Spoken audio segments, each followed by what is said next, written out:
All right, well, welcome everyone. Why don't we get started with this evening's Marin Energy Authority Board of Directors meeting, Thursday, December 5th.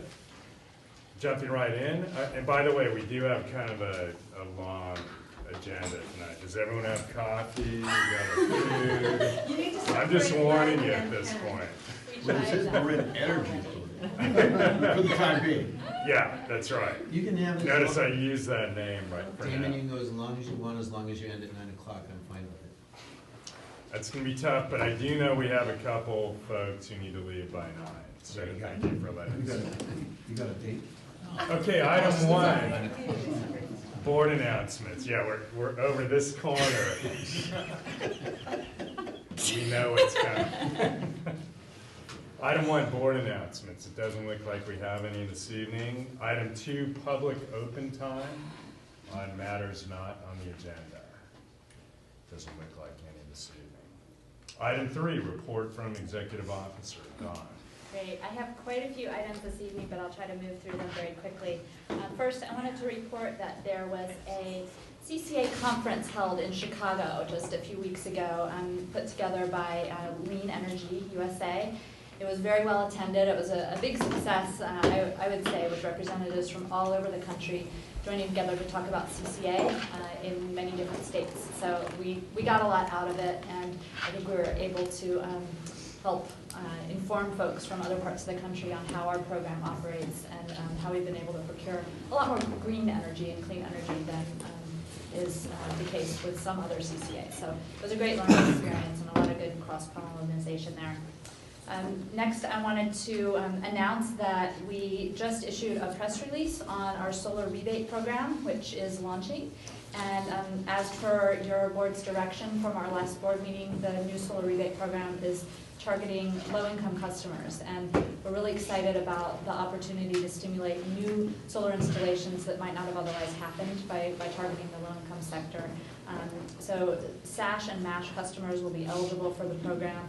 We've already received at least one interested call from a nonprofit that is working with a customer that might be doing the installation. So we're really excited about that. Feel free to spread the word if you know folks that might be interested and that might fit into the criteria. The next thing I wanted to announce is we just issued a press release for a request for information that we are issuing for our energy efficiency program. We're looking for vendors who might be able to provide energy efficiency services and support, particularly around the use of smart meter data, home area networks, and some of the web-based interfacing that we've been experimenting with already this year. So we're interested in kind of casting a broad net, seeing what's out there, and some of the information that comes back to us could be used in the future for vendor selection, for filling out components of our energy efficiency program, and also will be used for the development of our future EE program cycle, which we'll be applying for to the CPUC sometime later this year, most likely. So we're really excited about the RFI going out. Again, spread the word if you know any entities that offer energy efficiency services and are interested in working with our agency. We have extra copies on the back table there, and we're also happy to email you a copy if you'd like one. It's just a 2-page RFI, so it's not too overwhelming. The next item I wanted to report on is really exciting. We've been working with an organization called Bidgely that does some really innovative work with home area networks to help customers monitor their energy usage, understand what different appliances are creating the most use at what times, and ultimately help folks reduce their energy use. Bidgely offered to us through our discussions a pilot program where they would give away 50 Hon devices free to any of our residential customers. And so we put an ad up on through our email list and up on our website, and within 2 hours, 50 devices had already been taken. And I personally, I was really surprised at how quickly they went. I'm sure we haven't had So we're just really excited about the level of interest with this type of program, and I think it suggests that we may want to offer something on a bigger scale in the future. I also heard from one person that got their device the day before Thanksgiving, they plugged it in, got it working, and they actually got an alert on Thanksgiving Day letting them know that their energy usage was double the normal usage, which is common on Thanksgiving. We do see a big spike on our load. So it was neat to see that that worked already. And these devices can really disaggregate the appliances in your home. They can tell by the signature of the device, whether it's a refrigerator or a vacuum or whatever. So they can send you specific messages tailored to your usage. And we're really excited to learn from this pilot and expand it most likely in the near future. I got rejected. Oh, I'm so sorry. Well, we'll include you in the next round for sure. The next thing I wanted to update on is home utility reports have now been mailed to approximately 5,000 MCE customers. These are the flyers that are letting folks know what their usage is. They're personalized, so they're really tied to actual usage in the home, and they give individual messages about the customer's use. And these will be going out to the same customers on a periodic basis, and we'll be tracking to see if we're able to reduce energy use in those particular customers' homes. Next item I wanted to report on is there's been some correspondence with a member of the public who's been very interested in our agency recently, Mr. Phelps. Actually, he's been very interested in our agency for many years. And we have copies of a response that went out to some of his recent correspondence today. I think anyone who received the back and forth from Mr. Phelps received the response as well. But if you didn't, let me know, I can forward it. I also have some extra copies here. In many cases, the correspondence with Mr. Phelps goes out with blind copies to many other individuals, so we're not always aware of who needs to get the response. Many times the correspondence with Mr. Phelps contains a lot of misinformation, and it's important for us to be able to clear that up when possible. So if you know folks that need accurate information in response, let me know, or grab a copy of the letter here. The next thing I wanted to report on is that the town of San Anselmo is going to be unveiling and having a ribbon cutting of their EV charging station, which MCE helped to fund. And this will be occurring on Friday, December 13th, a week from tomorrow, at 10:30 a.m. I believe Director Green will be there, and I think I'll be there, maybe a couple of other folks, but we're really excited that this has been a long process. We've been working on it for a couple of years, and we're really excited that it came together, and that should be of use, because I certainly see a lot of EVs going around in that area. Next, as far as upcoming dates and events, there will be a memorial service for Barbara George, who we remembered and talked about in our last meeting. The memorial for Barbara will be coming up in February. We don't yet have details, but when we do, we'll be sending them out to the full board and interested members of the public to make sure that folks can participate if they are interested and available. And then next, as far as dates, just a reminder that our holiday party is set up for December 20th at the same location as last year, the Falkirk. And I believe it starts at 6 or 6:30. It's an evening event, 6:30. Thank you, darling. And due to the schedule, the holiday schedule, we will not be holding our board meeting in January. It falls on January 2nd, and we would likely run into quorum issues. So that meeting will not be held. That's one reason why the meeting tonight is so long, so we apologize for that, but just think about how much fun you're going to have on January 2nd, not having to come to a board meeting.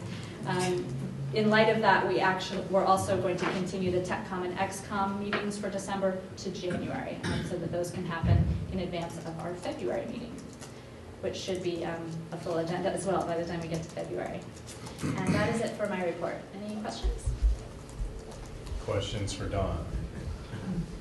Okay, well, thank you. Yes, Ken. The response you gave to Mr. Phelps was rather aggressive. Have other responses been of equal aggressiveness? No, and I think that's a good point. It's great. It's nice that you raised that question. There has been a lot of correspondence with Mr. Phelps over the last 3-4 years. We receive very frequent inquiries from Mr. Phelps, several a week, many public information requests, many questions of a random nature, many accusations. They are frequently, the questions and correspondence is often sent to us with a copy to many of the local press and stakeholders in the community and in other communities around Marin. And in the past, our responses have been a lot more tempered, and in some cases, we haven't responded, because often the responses tend to encourage more aggressive interactions. This really is the first time that we've had more a direct approach. This is something that I talked over with a couple of our directors, our chair and vice chair, in determining what the right tone would be. And this certainly is a much more direct tone than we've taken in the past. I think that the primary reason for that is that the accusations being leveled at the agency were very serious in nature. And we wanted to make sure that it was clear that that was just not acceptable. You've seen his response to that, right? Yeah. It was to you. It was to Catherine. He was directed to me, but copied to other people. Okay. Can I Just, Director O'Donnell. Yeah, I don't think there's a need for this agency to continue to respond to Mr. Phelps time after time after time after time. I've received so many correspondences from him. And, you know, if you're in an election and it's an 80-20 election, and everyone would consider that a landslide, yet the 20 seems to have a big voice to some degree. And this is a little bit of an example of that. And so I would caution you about wasting a lot of agency time chasing after sort of a gadfly type person. No, we hear that, and I think Don accurately summarized kind of how in this case, we made it pointed given the accusations, which were over the top. But point well taken. Anything else? Okay, thanks again, Don. Item 4 is a consent calendar. We're going to pull item C9 due to a slight change, minor change that Don will go over in that proposed agreement. But in the interim, unless there's any comment or questions, I would entertain a motion. I do ask to C4, which Okay. is the records retention policy. Okay, we'll pull a C4. I just had a question for Jamie on C, which is the one with the videos. C. Hold on. C6? C. Oh, thank you. Micro documentaries. Yeah, I just wanted to ask her a question. C6. Okay, well, why don't we pull those 3 items, 4, 6, and 9? And unless there are questions or discussion on the remainder of the items, I will entertain a motion. And I'll second. All in favor? Aye. Yes. Opposed? That matter carries. So why don't we take up item C4? So I have just a few questions. My primary one is, when you're talking about retention, Dawn, are you the person to talk to? Does that mean that what's not retained is destroyed? Yeah, and so we do our best to go through a process of deleting or recycling documents that are, according to our policy, that are ready to be deleted or destroyed. Okay, so then, what I don't really understand is that since everything is pretty much electronic, and I'm assuming that the scope of this is primarily electronic, what's the need for destroying stuff when you can store it with a minimum of space required? And the practical reason behind that is, we're a young agency. We haven't been sued yet, but we will be. It's just a matter of time. And we don't know what the context will be. We don't know what the issues will be. But what I do know is that if you have a historic record of everything that's transpired with respect to a particular issue, your posture in terms of being able to have a successful position in the litigation is enhanced a lot.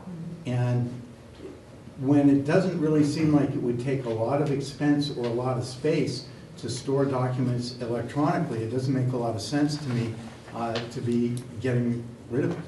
So what's your response to that? Yeah, that's a great point, and it's certainly something we can revisit. When we put this policy in place, we were really following the protocol in place by some of our member agencies, and we really looked to the County of Marin as the best example, or the primary example of how to deal with records, and we just wanted to have something on our books to make sure, most importantly, was to make sure that we were retaining stuff long enough and keeping track of the right things.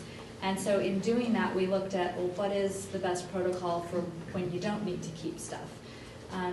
So that was one piece that goes into it. The other piece that goes into it that's a little different for us and doesn't come into play with the county is that we do, one part of our business with the agency is to enter into correspondence with counterparties to draft PPAs, for example. In the process of doing that, there's a lot of drafts, a lot of redrafts and new drafts, and there's also a lot of email correspondence, like, well, do you think we should, would you be okay with this change? And no, well, let's do this. And so if we retain any of that information past a 30-day period, it automatically becomes a public record. There are some cases where it is prudent to keep that type of communication for at least a 30-day period after the contract has been executed. But then after a year or two, I think our policy says a year, I think our policy says 2 years for email correspondence, we then want to go through and delete that because it could create some liability for our counterparties. Well, so for example, in using that, your example there, if email's retained for 2 years, it doesn't make a lot of sense to me that board and committee meeting materials are retained for the same period of time. I mean, talking about agendas, staff reports, and all the other decision-making material that we've relied on. It would seem to me that that stuff ought to be retained for a really long time, if not in perpetuity. I understand your example about email and all that, and that makes sense to me, but it just, when I go through the list here and look at the times that are tagged to particular categories, for example, the ones having to do with the board, really don't make any sense to me. I like that idea, actually, and I think the time might be right to revisit this. When we were pulling this together, a lot of our board XCOM materials we actually do keep in hard copy. And at the time we put this together, we were still a young agency and we also had limited space. And we were thinking about, well, where are we going to put all of these materials? But you're right, that keeping things electronically isn't a burden in any way, isn't a space issue.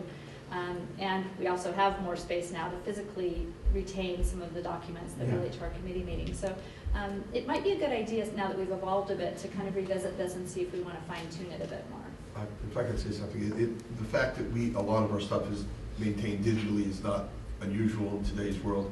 I think you'll find most businesses and also keep most of the things electronically, but it's normally considered to be a good policy to have a retention period, ergo a destruct period. It may be useful in some circumstances to be able to go back to the birth of the company in order to find some documents, but I'll tell you there's also some circumstances where it may not be useful to have certain documents that have either been have been transcended beyond. So I think you'll find that the general accepted practice in record retention is in fact to have a limited time on many records. Whether or not the times you have in here with the board members, I think I agree with the board stuff. But with regard to emails, I have clients who, if they don't do something with an email within, I think, 10 days, just go away. And that's their policy, that they would just assume not keep everything. And so it may be a time to re-look at this, but I think there's some considerations going both ways. Maybe you want to change the dates, but there is a reason not to keep everything. Yeah, and if I can just make a quick note, is when we had developed this policy, we worked very closely with Greg Stepanovich at Richards, Weston & Gershon, and some of his experts on records retention. And so it was actually a pretty lengthy process that we did go through, but I think that, you know, I'm perfectly amenable to going through that again and refining. But I just wanted to add on Dawn's example that she gave about like PPAs, power contracts, that sort of thing. Recent case law has shown that actually the parole evidence rule is alive and well, meaning that some courts are more likely than not looking beyond the four corners of the document, and so, you know, sometimes a whole series of drafts and what people were saying that went into a contract actually could be helpful. And Or hurtful. Or hurtful, depends, but you know, and so that's just something to think about, that at least regarding important contracts, saving drafts until the life of the contract is over and people have performed might be helpful, because if there was a challenge on it. So all that draft information may actually be helpful in today's business litigation world.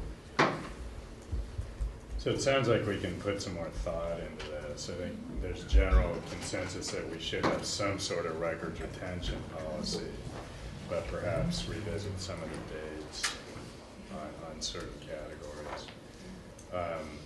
So why don't we kick this over to the executive committee? Okay, great. Okay, the next one The C6. is C6. That was me. So Jamie, my question just briefly was, it looks like it's about $9,000 a video or something like that. For deliverables, $35,000 or $36,000. It just seemed like, you know, so maybe they're screaming great videos, and you know, and they should be $1 million a video. I don't know, but I just wanted to hear your thoughts about that. So they're actually $6,000 per video. So for the 4 videos that we're planning on doing, it will be $24,000 each, and that includes a discount that they're offering to us as a first-time service with us. I believe it's a $1,000 discount per video that they're offering. The prices that they're offering are actually, it's $1,000 discount per video, so a $4,000 discount overall. And the prices that they offered us are actually quite good when compared to other companies that I've spoken to about the video production. They have a streamlined process. You may have noticed in the scope of work that there's a pretty tight schedule that they adhere to. And they do things like using, you know, natural lighting instead of bringing equipment and things like that to keep the costs a little bit lower. The reason the contract is higher than $24,000 is because each of the videos that we're going to have produced are 2 minutes each.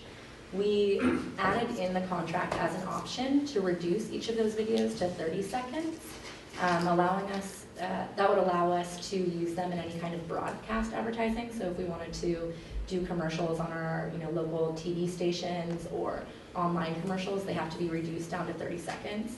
So that's an additional $2,500 each per video if we want to do that. And you've seen their products and Yes. materials, and you think they're going on. They're really, I'm very impressed with the organization. We actually started having conversations with them about 2 years ago. I had conversations with at least 2 other video companies recently and others throughout the last year, and I was most impressed with their work. The videos that they've produced are really in line with sort of our branding and our look and feel anyway, and our messaging. They're very professional, they look very clean, and I think we'll be really pleased with their work. Thank you. Director Brian. I don't know anything about the company, the production company, but I know the Community Media Center is available and may be willing to provide services as a sister agency.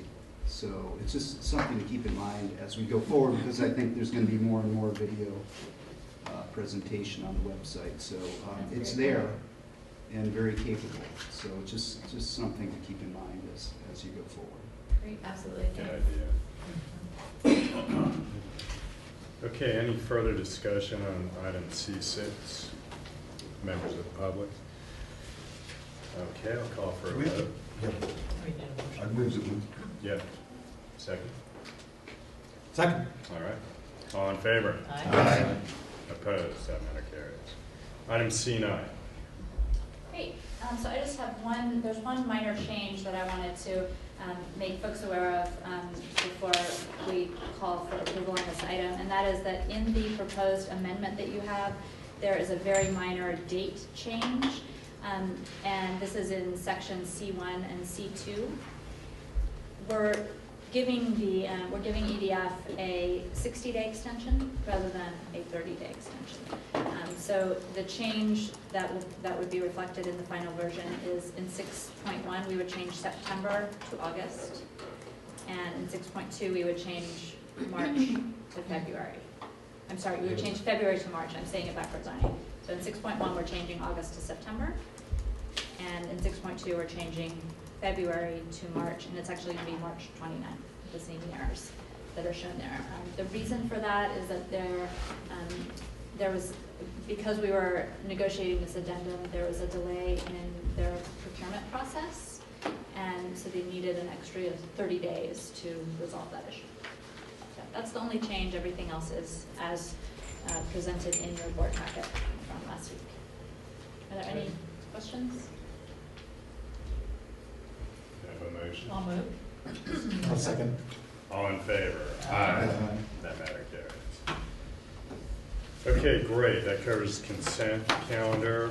We now move to item 5, resolution 2013-10, honoring board member Len Rivkine. All right, so what I'm going to do, we have, Len, in addition to our undying gratitude for your service, we have a resolution for you. Do we get to vote? Actually, believe it or not, we do. It's an action item at the end. I think Director Wachtel has a bias, so I want him recused. Well, I think you have conflict of interest. You have to be recused. You should say that. It's only appropriate that you're sitting next to Ken on your last meeting. That was by your choice. So I'm going to read from the resolution and then editorialize a little bit myself and invite our colleagues to chime in as well. But in pertinent part, the resolution says that whereas Len was elected to the Larkspur City Council in January 2009 and served enthusiastically until December 2013, he has been a dedicated public servant, a strong environmental leader with a focused business sense, and an advocate for the betterment of the city of Larkspur. Whereas Len was elected mayor of the city of Larkspur and served from 2011 to 2012. Whereas on January 5th, 2012, Len was appointed to represent Larkspur on the Marin Energy Authority board.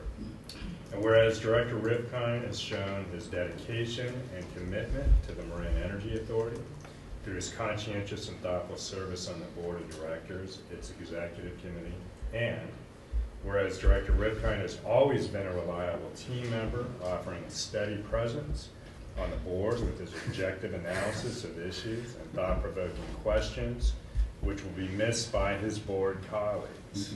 And whereas the Marin Energy Authority board and staff thank Director Rivkine for his passion and commitment to the agency, its goals, and purpose. Now, therefore, be it resolved by the board that the Marin Energy Authority board and staff do hereby extend to Len our appreciation for his dedicated service, our congratulations on his future endeavors, and our best wishes for his continued success, happiness, and good health in the years to come. I like the good health part. Yes. You like the health. Without the health, you got nothing.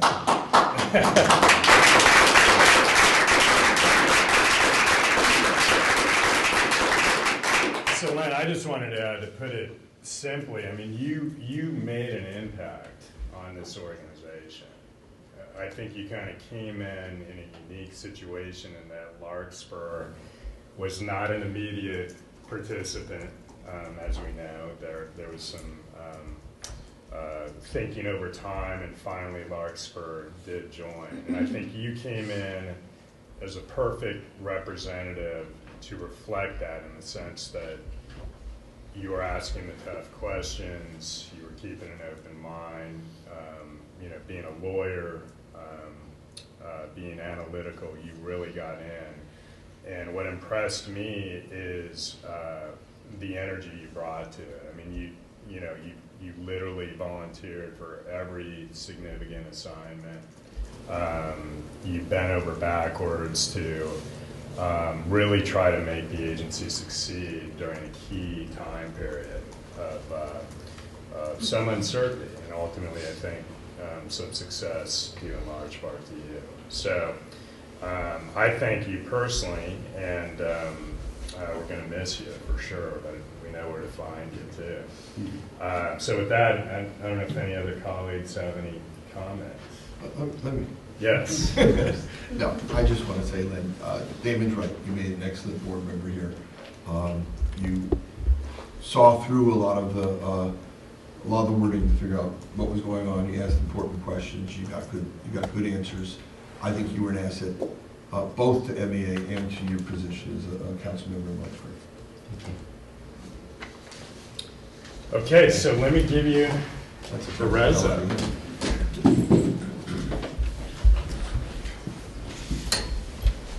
Oh, you gotta memorialize this. Photo op. Don, get over here. All right. Ready? 1, 2, 3. Let me do one more. 1, 2, 3. Okay. All right. Thank Thank you. Thank you. I don't know where.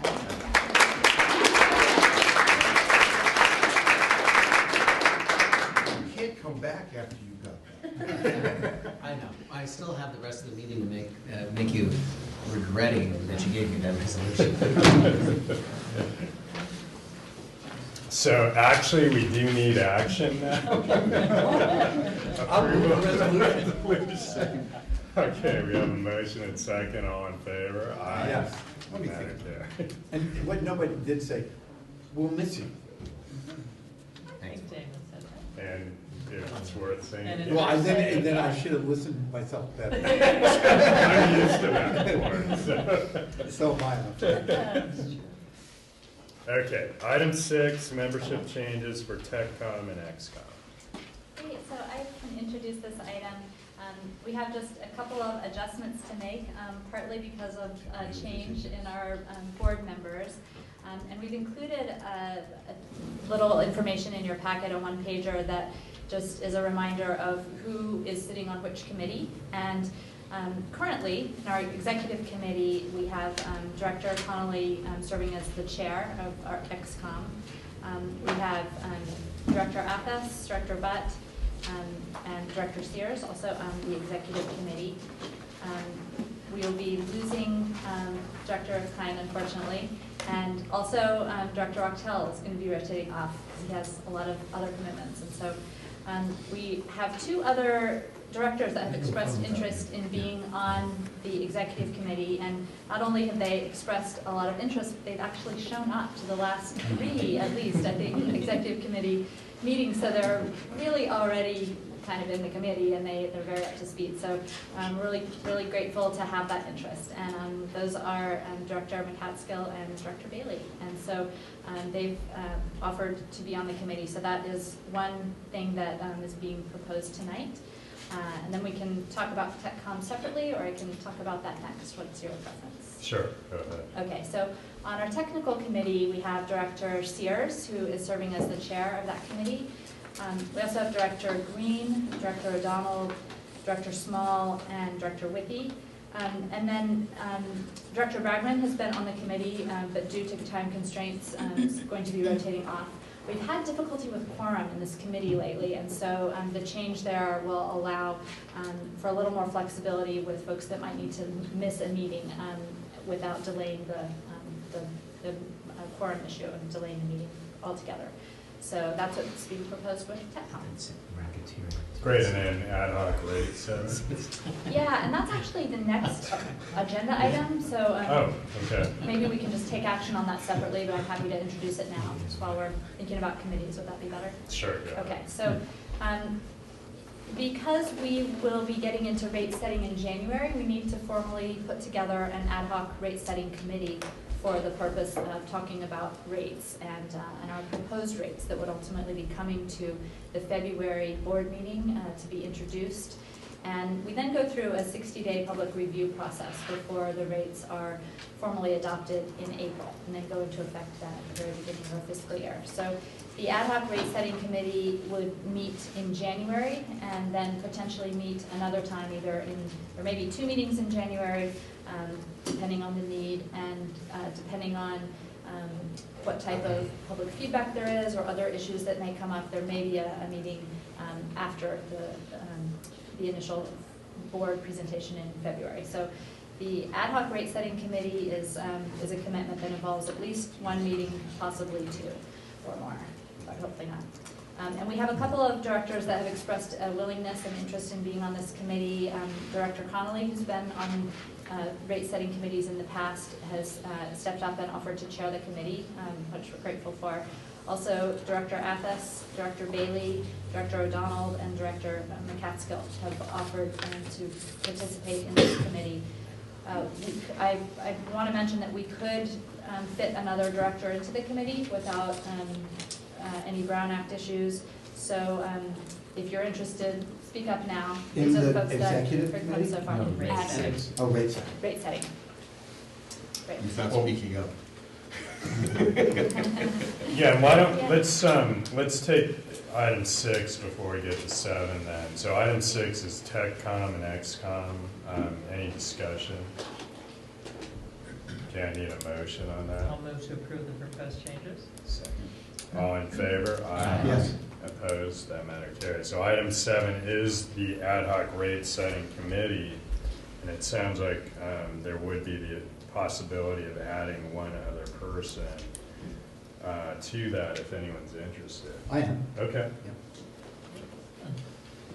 Great.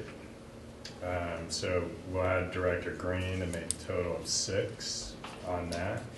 Any further discussion on item 7? How about a motion then? I'll move. Second.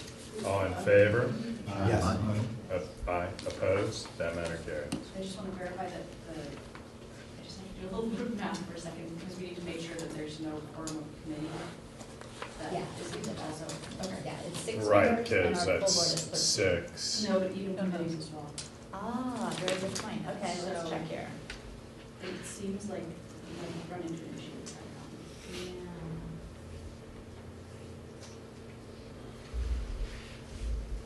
So Beth, what's the issue? What's the issue, Beth? Yeah. And unfortunately, Greg Stefanisic isn't here tonight, but if you have a quorum of a committee, then that, so ad hoc committees are not Brown Act committees. But, for example, XCOM and TechCom are, so if you have a quorum of a committee on your ad hoc committee, then it ends up being a public meeting. There's instead. 12, so 7's a quorum, so what's the deal? Yeah, so we may need 1 person who is on XCOM to not participate in the rate setting committee in order to avoid violating that. I think basically the problem is that you can't have a quorum of your XCOM meeting in some other venue. Let me just. Oh, I just see. wanna It's make not sure. the But they're talking number, about it's something the else, though. individuals. But it's different subject. It's interlocking. No, and the ad hoc committees are not public committees. Yeah, So I think that's concern is definitely an issue. Yeah, so we have, on the proposed ad hoc Three, four. committee, you That's have, all. on the executive committee, if you have So they should want to get rid of one, Damon, but Emmett's not. Denise, It's not a public committee anyway. Sloan But they're And- saying and to get 4 people Bob. together. Yeah. They call it a And- quorum. Yeah. Sloan, then you I end see. up with Quorum, I see. a quorum of the executive committee, which we can't have. Yeah. And so- That's fair. Yeah. So, yeah. sorry to. Yeah, that's good. No, That's good great. catch, good Yeah. catch. Yeah. So it seems that with the, so with Director Green, I think that works. I think the issue that we run into is with the proposed committee, if you have Director Athens, Director Bailey,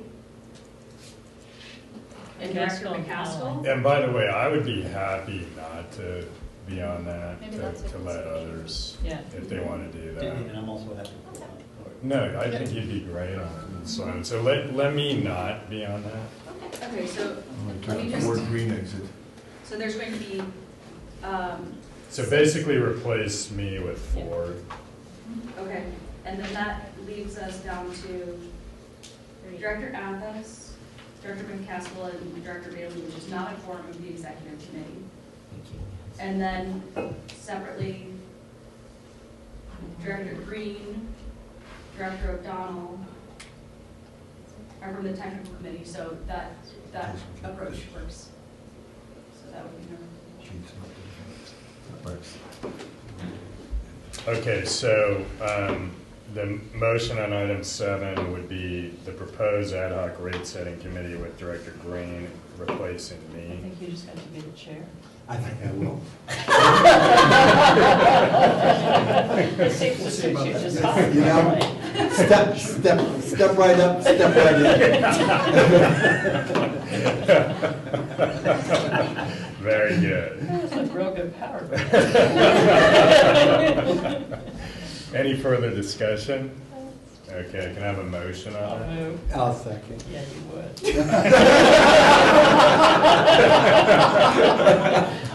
All in favor? Aye. Aye. Opposed? That motion carries. Okay, item 8, resolution adopting amendment number 7 to the JPA, changing the name, Marin Energy Authority to Marin Clean Energy. All right, so this is kind of a big deal. I want to provide a little bit of backdrop to how this came up and why we're talking about this evening. Jamie's going to talk a little bit about this as well from the marketing and communications perspective.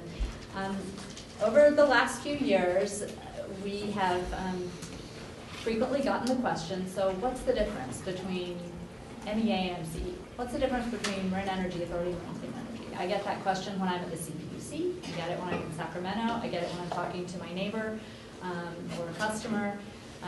It adds to a bit of the confusion about our agency that may or may not already exist for folks, and it also cuts into the time we can spend talking about the things that our agency is doing, rather than explaining the difference in the names. The response that we always give is, well, Marin Energy Authority is the name of our governing body, Marin Clean Energy is the name of our program. So because this has continued to come up, we spent some time for the last few months thinking about how we could simplify. We also spent some time talking to Greg Stepanisic, our municipal counsel from Richard Schwartz and Gershon, to just talk about procedurally what would need to happen if we were to shift the name of the agency. We have been using Marin Clean Energy in most cases anyway, but our formal name, as filed with the state, is Marin Energy Authority, and as a result, that's how we need to file our comments with the CPUC, that's how we need to sign our contracts and that sort of thing. So a formal name, if we wanted to eliminate confusion, a formal name change does seem to make the most sense as an approach. The last thing I want to point out kind of from the historical perspective, the name Marin Clean Energy, actually I have a sticker here from before the Marin Energy Authority was even formed. Marin Clean Energy has been the name of our program even before our governing body was in place. So it's been around for a long time, and it's continued to hold true as a good brand. It resonates well in the community, certainly better than the word authority with customers. We've been told that by all of our marketing consultants to avoid the use of that word. So those are some of the reasons behind this coming before you this evening. We also felt like the timing might be nice because we're at the end of a year. This might be a nice thing to kind of institute on January 1, where we have a fresh start and we can start to roll over to just using that new name going forward. So that's some of the background on it, and I'd like to turn it over to Jamie to talk about some of the specific communication issues that come into play here. Yeah, Donnie did a good job covering the reasons and sort of explaining why we think this is a good move, but I would just resonate what Dawn said about customer communications and sort of, reducing the two names and bringing it to one will help in all kinds of communications. You'll notice when you read articles about our program in the press, sometimes they refer to it as Marin Energy Authority, or sometimes Marine Clean Energy, or sometimes the Authority, or MCE, and we do get that question all the time, so I think it'll help strengthen our brand to bring it down to one name, and it'll add consistency. As you all know, we started rebranding at the beginning of 2013 in January to MCE as part of our outreach to Richmond, so that we weren't being exclusive with the word Marin, and changing the business name to Marine Clean Energy officially allows us to continue to do that. So it's really, it'll be a simple and easy transition for the communications team in our outreach with customers and everything from our website URLs, our email addresses. And like Dawn said, because we've been using it for so long, there's a lot of brand equity that we've developed with the Marin Clean Energy name. I think people associate with that name a lot more than Marin Energy Authority, because even before we were saying MCE, because of Richmond, we always branded the program as Marin Clean Energy to the customer, to customer-facing issues. So I'm happy to answer any questions that you have about marketing or branding and communications pieces of it. And I think this is something we've been talking about for a while, so Ken. I just have one question. Has there been any consideration just to rename the company MCE? Yeah, so there, I can say a few things about it, and then anyone else who wants to weigh in, but well, for one, when you're thinking about changing a name, the very first thing you have to consider is whether other organizations are using that name, and if it's even available. If it's copyright protected or it's trademarked, and MCE is used by other organizations, you also have to think about the URL. And MCE on its own I don't think it's as strong and as memorable for branding for customers as Marin Clean Energy, or in Richmond we were using MCE Clean Energy. So I think that sort of shifted us to stick with Marin Clean Energy. I think if we changed it to MCE, we'd still get the question from people and regulatory and also from customers as to what MCE stands for. Changing it to Marin Clean Energy allows us to continue, to use MCE as the acronym, but it gives us a little bit more flexibility. This may be a little different, but I remember we talked about the executive committee, but there were also comments that maybe you might want to consider renaming it something like, there were a whole bunch of suggestions, North Bay Clean Energy or Northern, since we apparently are going to be dealing with communities outside of Marin, to take the word Marin out of it completely so there wouldn't be any value added or subtracted because the word Marin was in it. Was that considered? Because I know we talked about names. Yeah, it was definitely something that we thought about. This was, a lengthy process internally, something that we discussed obviously with the executive committee and with staff and our consultants and the like. And changing our name completely is a much larger endeavor. It's much more expensive. It gets really expensive if you think about all the collateral that we have. We would have to redo everything, all of our brochures, our website altogether, all of the stickers and pens and pencils. And we would have to start over with getting our new name into the top of people's minds and something that they associate with this program. And the fact that we've already got 125,000 customers right now, that's asking a lot of our customers to do. And I think the reason that we wanted to do this was to sort of make it easier for our customers and for anyone who's learning about the program, and asking them to remember us right now by a new name is kind of the opposite of that. Can I add a comment to that? Ken, I think way we get away from just the Marin name is like how we marketed in Richmond, where we called ourselves MCE Clean Energy, and so that can be used for the marketing purposes in other non-Marin jurisdictions, and so that's how that gets covered. I think Marin can also be used not just for geographic location, but can convey origination. And I think most people would agree that Marin does deserve some recognition for starting this program and being the first in California. And like Len said, we can message and rebrand to avoid the issue with having it seem geographically limited for our new customer base. Any other questions or discussion on this item? I'm glad that you're doing it. It took me forever to be able to wire the difference between MEA and MCE. And now that I finally have, you're gonna change it back. I think consistency is good. Very true. Members of the public? Silence, Good I'll job. take as, yeah, all right. Thank you. Public is unanimous. Yes. Okay, so motion, I'll move the resolution. I second. all in favor? Aye. Opposed, that matter carries. Great, that's a big deal. That's a big deal, yeah.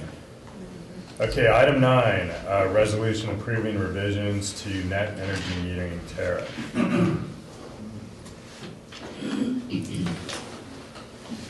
Justin? Thank you.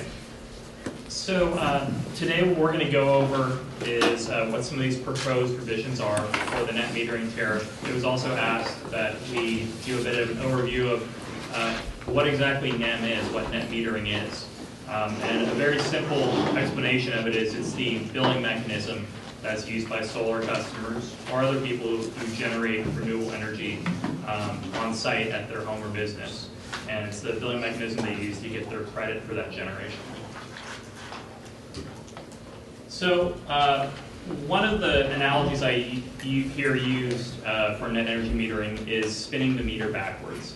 It's kind of a simple analogy. It's usually used by solar companies with some great graphic of the meter turning and money coming out of it and how solar is going to save you money. But to be a little bit more precise about it, what net metering is it's the netting out via your electric meter of the customer's usage as well as the customer's on-site self-generation of renewable energy. And it's important to keep in mind that the credits that come out of that self-generation are provided in dollars, not in units of electricity. Every time you do generate power, you get compensated based on the rates for generation, the rates for delivery of electricity, and the rates for other fees associated with electricity usage. So, as a attempt to walk through the billing aspect of how net metering works, and I apologize here, the font I use is a little too small, so I tried to blow it up, and it's still a bit small. PG&E still assesses net metering customers a monthly bill, but it's not going to have any charges for actual electric usage. What's going to be on that monthly bill is the charges for gas, and also something called a minimum bill charge. And the minimum bill charge is PG&E saying, we're not charging you for electricity, but we have to charge you something for servicing your account.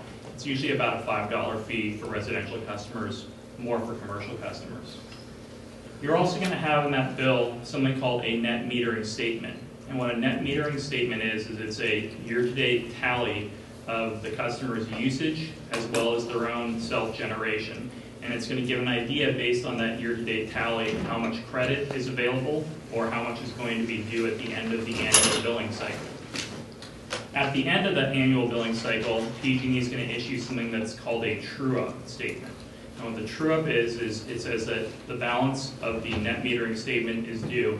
This settles out your electric charges for the year once you pay us for that balance. In some cases, customers will generate more electricity or more credits for electricity than they actually use. And so they'll have excess credits on their account. Those credits are always forfeited during a true-up process. They're wiped off the account and the account starts at 0 in the next year. Now with MCE customers, they're billed this way too, but there's a couple differences. One is that MCE issues charges and credits on the customer's monthly bill rather than in that annual net metering statement. We also provide certain bonus credits and incentives for net metering that PG&E does not provide. So to try to visualize what this looks like a little bit, have a graphical representation here. You have a customer with some monthly electric usage and a larger monthly electric production, and from those two, you determine what the customer's net electricity production is. Now, from that net electricity production, you get amounts that are going to be on the customer's monthly bill as well as on their net metering statement. On the left side here, we have minimum bill charges and PG&E gas charges. These are not connected and do not have anything to do with the customer's monthly net electricity production, but they are billed on a monthly basis. The other three bubbles here are generation credits, credits for the actual electricity, distribution and transmission credits, credits towards future delivery of electricity, and credits for other services. There's a lot of other little line item charges on there. Even the PCIA falls into there. And these are all going to be added to the annual net metering statement. For MCE customers, this is going to work just a little bit different. Everything starts out the same.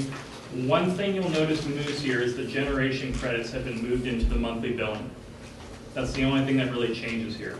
And then the other charges are still going to be issued through the net metering statement. PG&E is still going to issue a true-up for MCE's NEM customers, but it's only going to be for those delivery charges.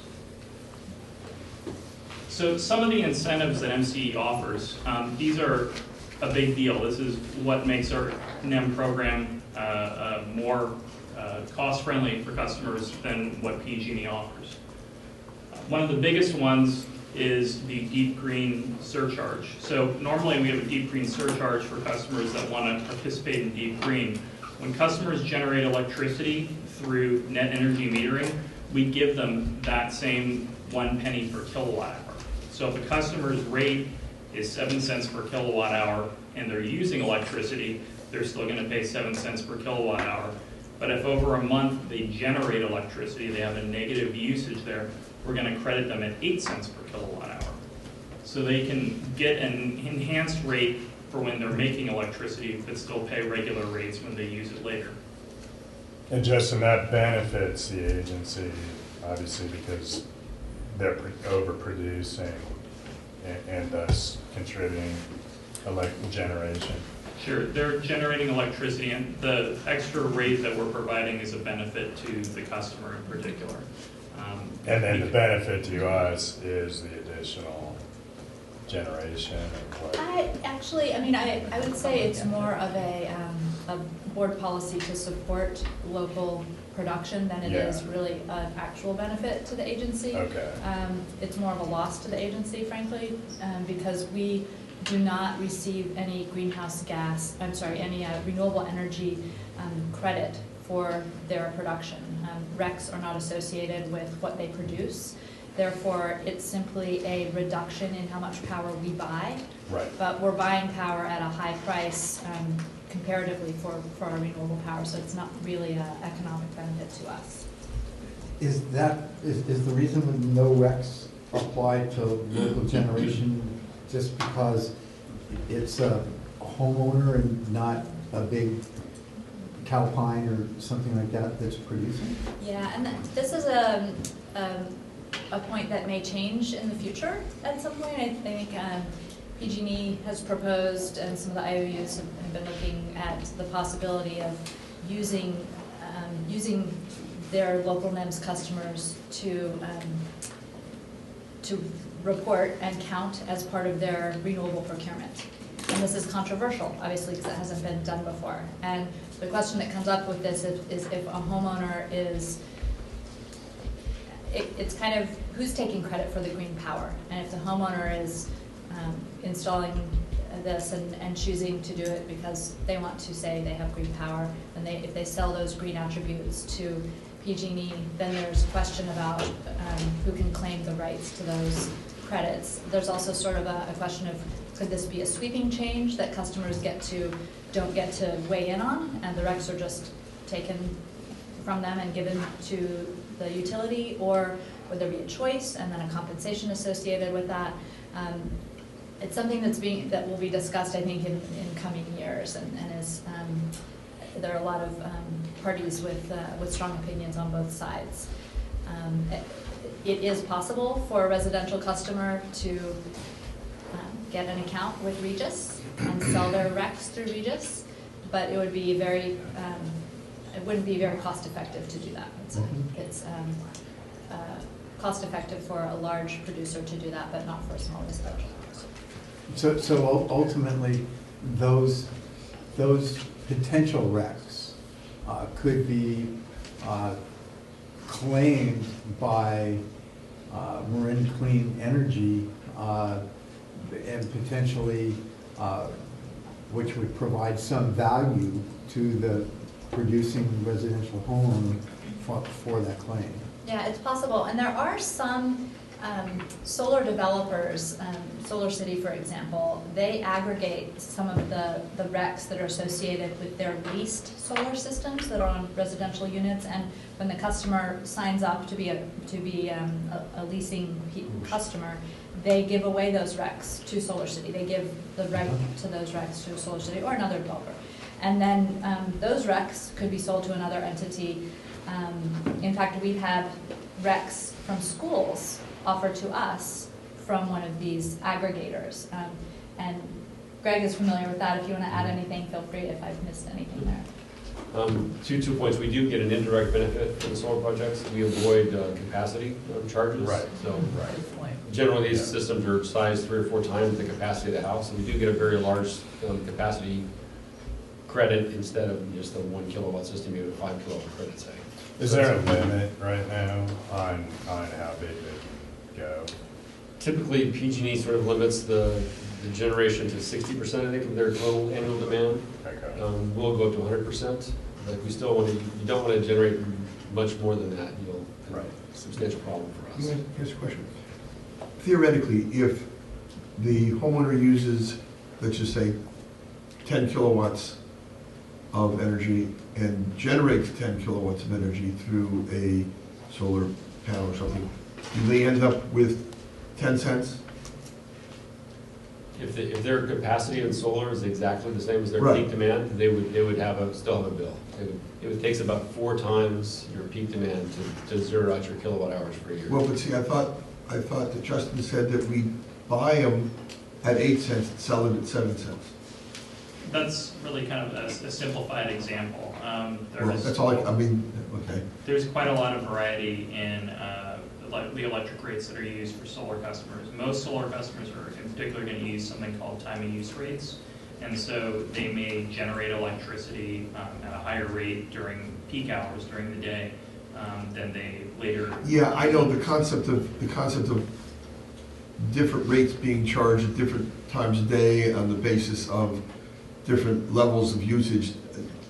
But if we're just so I can understand simply, if they only turn on their clock for 10 minutes a month, and it uses 10 kilowatts, and their solar panels at the same time generate 10 kilowatts, do we pay them money? We would give them a little bit of extra credit for the power they're generating at 1 cent per kilowatt hour. So understanding your example, they would be getting 10 cents more credit than. So that's a credit on future use? Towards future use, yes. Can they ever cash out? They can. They can't. Mhm. And do they lose it at the end of the year? No, they don't. I thought it said the credit's not used at the end of the year. That was Well, PG&E. That was PG. Oh. The bad boy, Okay. bad people do that. Okay. So, Okay. I have a question to follow up with that. So, as a matter of public policy, we're encouraging folks to install solar systems, and they're given an incentive, as we're talking about the 1 cent per kilowatt hour credit. And Damon was asking, well, how was the agency benefiting? And so technically, we're not benefiting from a cash flow standpoint, but now we focused on the REC argument. And so, is there a way this can be structured so MCE is entitled to the RECs and we can sell the RECs while we're still giving the 1% credit? So we're enhancing policy, the homeowner's getting the rebate, and we still have something left. Is that, are we structuring it like that? Is that how this works? We are exploring that, Okay. and hopefully we'll know more about how that could work in the near future. Who's gonna decide, is that PUC gonna decide whether MCE gets the RECs? No. But we need to look at how the process unfolds over the next year. There's some new legislation that's going to be enacted through a proceeding at the CPUC that could have some bearing on how this is done from IOUs. And it's likely that we would want to structure such a program based on what we see happening in the rest of the market, so that we're not structuring something that is too different or seems to not be following the protocol that others are following. So we're kind of in information gathering mode right now on that. So continuing, one of the other big incentives that was just being discussed was about rollover of credits and about how PG&E handles it versus how MCE handles it. As indicated earlier, PG&E is going to enforce a forfeiture of any credits during that annual billing cycle. MCE is instead going to allow customers to keep any excess generation credits. They're going to roll over into the next year and continue in perpetuity. Another thing that we do offer is that customers that have over $100 in credit each April are allowed to cash out those credits. They can receive the full value of those credits in the form of a check. That's something that PG&E doesn't allow and is fairly unprecedented within the industry. So again, the bottom line really is that we're creating incentives that allow customers to get more for their self-generation of renewable energy than they would get through PG&E.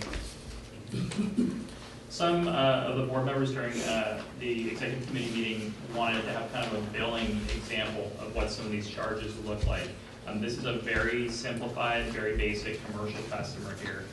They're using 1,000 kilowatt hours. This is just a usage month. As you all are aware, our commercial rates are actually lower than PG&E's. And so you have an $89 generation charge versus PG&E's $101 generation charge. You add in a couple other charges. You also add in PG&E's PCIA and franchise fee, and bottom line is MCE ends up being cheaper than PG&E by about $6.50. Now, if this customer was generating 1,000 kilowatt hours of electricity instead, it would look something like this. And you'll notice that most of these numbers are the same numbers, they're just negative. Instead of $89 in charges, you have $89 in credit. One key difference, though, is that deep green bonus. They're getting an extra penny per kilowatt hour at 1,000 kilowatt hours, so that's $10 in bonus credit. When you add it all up together, the bottom line is going to be, once again, that the best deal is MCE. This customer is going to get more credit with MCE by a couple dollars. So both ways, the customer gets the best deal. So just some background on MCE's NEM tariff. The NEM tariff was first set up in June of 2010. Back then, we had less than 250 NEM customers. At this point, we have over 2,500 NEM customers, and we've already met the goals of our integrated resource plan for solar generation. NEM's changed quite a bit since then. What types of technologies are considered eligible to qualify for NEM have changed a little bit. There's been some new NEM programs, some variants, something called virtual net energy metering, as well as aggregated net energy metering, which are two types of programs that allow you to take multiple sites or multiple accounts and share NEM credits among them. We've learned a lot through our integration with PG&E. That includes some of the limitations of PG&E's billing system and how they process NEM accounts. And bills have changed as well. You're all getting new bills from PG&E starting in August of this year, and the NEM, the net metering statements are going to be changing beginning in 2014 as well. So the revisions that are being proposed here for the NEM tariff, these are revisions that will address some of these changes to net metering and will allow us to better serve our customers as well as better meet our organizational objectives. And I apologize, I got everything squished here. This was another font change to try to make it a little bit more readable. One of the big changes we're talking about here is how the application of NEM generation credits will be notated on customer bills. To date, we have been passing through credits that PG&E has placed on customer bills, and we intended those credits to offset future MCE generation charges. One of the problems with PG&E's billing system is they don't have an ability to isolate that from their charges for gas. And so when you add the generation credits to the bill, they end up offsetting PG&E gas charges.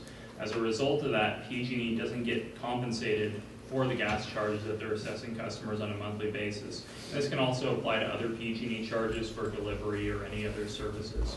So this has been a challenge for us, and it's something that we've talked to PG&E about for quite a while and asked if they can fix. And after considerable amount of discussion, the solution we came up with was for MCE to notate these credits and track them ourselves. So what the proposed revisions would do is MCE would, instead of passing these credits through into PG&E's bill, would keep track of these credits and apply them ourselves via Noble to future customer charges. Another one of the changes that's being proposed is a replacement of the net generator credit. One of the other incentives that we have been offering is a $4 net generator credit. If a customer generates more electricity in kilowatt hours than they use, we have been granting a $4 a month credit that was meant to go towards minimum bill charges from PG&E. Unfortunately, because some of those billing problems we mentioned with PG&E, it hasn't been able to do that. It's just been an extra generation credit that we've been providing. It's not something that's very well understood by customers or by the solar industry, in part because it works independent of time of use rates. It's simply operating, looking and saying, okay, well, you generated more electricity, so here's a $4 credit. What we've proposed doing instead of this credit is to remove it and replace it with reallocating the funding into the solar energy installation rebates for fiscal year 2015. The total funding that's going towards this right now is about $22,000 per year, and if we reallocated that towards the solar installation rebates, that would help to encourage new solar instead. One of the last item I have during this particular slide is expanded availability of cash out. One thing that PG&E does when customers switch service is they do a true-up of the account. They do that annual settlement, and that can cause customers to lose credits, and it can be frustrating for customers because they have to be careful with their timing to be sure that they don't have credits on their PG&E account when they switch back and forth with service. We thought that this is a place that MCE can do better than what's being offered by PG&E. So what we're proposing is to allow customers to keep credits and still be eligible for a cash out, even if they switch out of service, even if they opt out of service, provided they provide notification to us within 90 days. Some other smaller changes we have proposed here. One of them is regarding program eligibility requirements. The original requirements specifying eligible technologies and capacity limits were taken essentially verbatim from PG&E's NEM tariff in 2010. These requirements have changed a little bit, and so now there's some inconsistency between our tariff and PG&E's tariff. What we're proposing is that the way to keep these most consistent is simply to reference PG&E's net metering tariff and say that if PG&E finds the standards that PG&E specifies for what technologies and what type of installations are eligible for net metering are eligible with MCE as well. This also works out pretty well because PG&E is the point of interconnection for these customers. They're going to connect to PG&E's grid, not to MCE's equipment.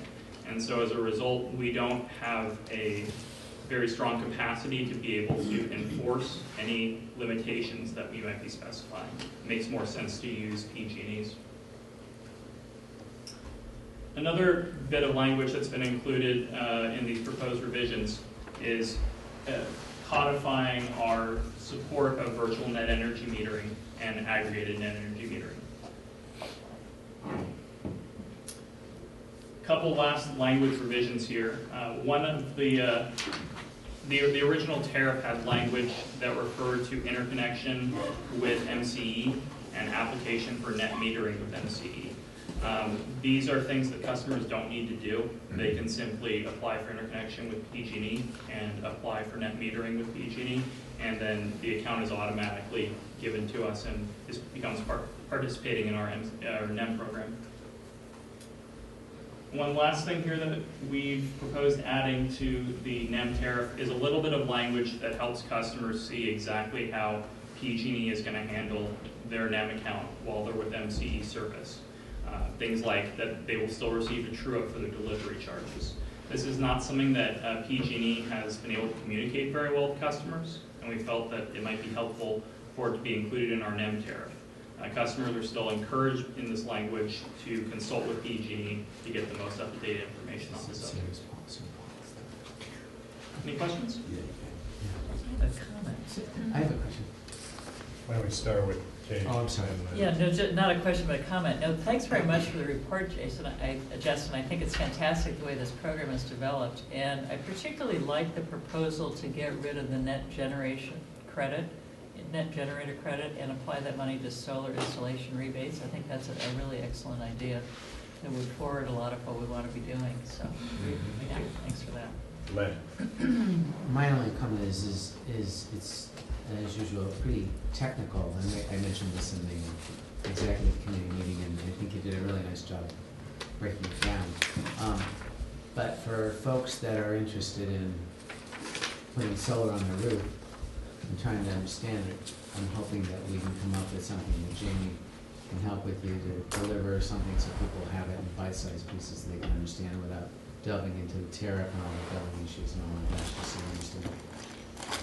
You know, and maybe there's, in any event, there's a way to be able to market and sell that we're giving a better deal than PG&E, and here's why in a few different bullet points.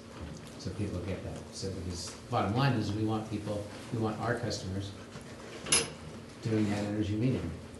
And it's a win-win for everyone all the way around if we can go. We increased it 10 times from 2010 till now, from 250 to 2,500. So I hope in a year or two you're at 25,000. How about that? Wouldn't that be cool? Okay. You think that's unrealistic, but We got a lot of trees in there. with $9,000, or excuse me, $6,000 per video, Jimmy, I know you can do it. Yeah, that's true. I would just note that we are able to condense it down into an easy to understand, easily digestible, and customer-friendly format. When we do community presentations, we've got it all on one slide with about 3 or 4 bullets. So, and if you check out the website, it shows an example of it. Good, thank you.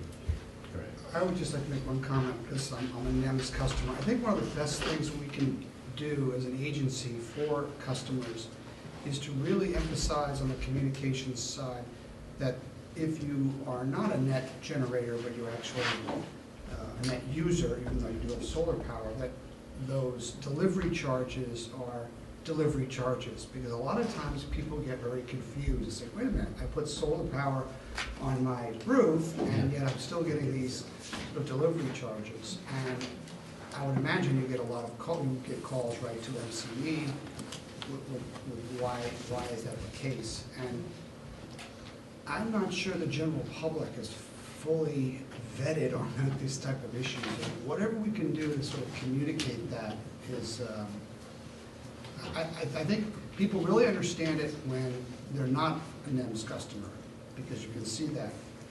But when you are a NEMS customer, there's sort of a little bit of an information gap that I sometimes sense.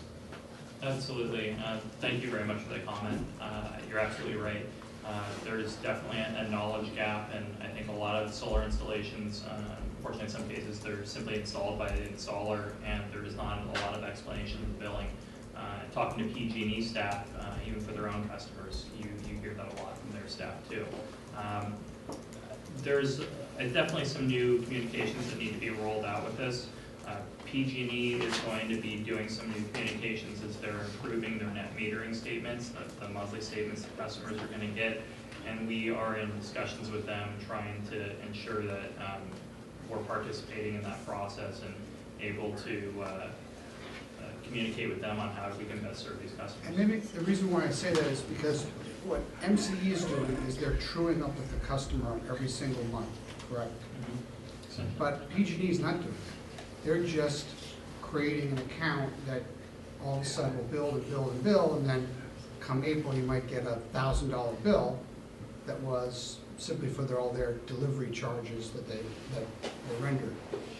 And I can imagine come next true-up period, that would creates a lot of sort of questions and how all that gets resolved. I mean, I don't think the average customer understands that. That MCE I is don't truing think up. every board member understands that. So what's happening is, when you produce solar power, okay, and you get a bill, and you don't produce enough Right. solar power, okay, so you're using the solar power, MCE is still charging you for the amount of solar power, the amount of power that you're using every single month. So you're just paying your bill along. PG&E is not doing that. PG&E is saying, okay, you're an NEMS customer, but we're just gonna, and you had $100 in delivery charges, but we're gonna wait and wait and wait and wait. We're gonna true up after a whole year. To see whether you become a net. Right, you can go, but if you're, You could owe a lot of money, or maybe you get a lot of money, but you never get any money from PG&E. They wipe it out. you see what I'm saying? There's a difference. You're on a different You only system. need to pay them. You're on a They don't different pay you. billing system than they're on, and yet it's coming on the same bill. That's correct. So whenever you have two systems on the same bill, you're gonna have this kind of, question mark that comes up. And in order to overcome that, you really have to pump the knowledge and the communication to the customer. Otherwise, they're just gonna. Definitely correct. We've talked with our call center and made sure they're trained and capable of answering questions on just that very exact subject. I believe that PG&E's NEM tariff, how it works with third-party providers of electricity, requires that we do a monthly billing, whereas they continue to do their annual true-up for most customers.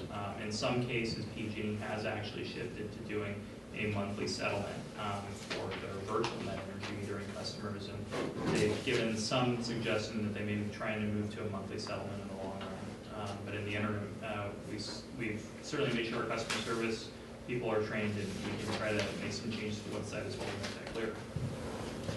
Do you think there could be a note or something inside the bill that would admonish people that from MCE once a month, you're gonna get a true up and it'll be less confusing, and once a year, you're gonna get walloped with a huge charge and a lot of paper, and that's PG&E's fault?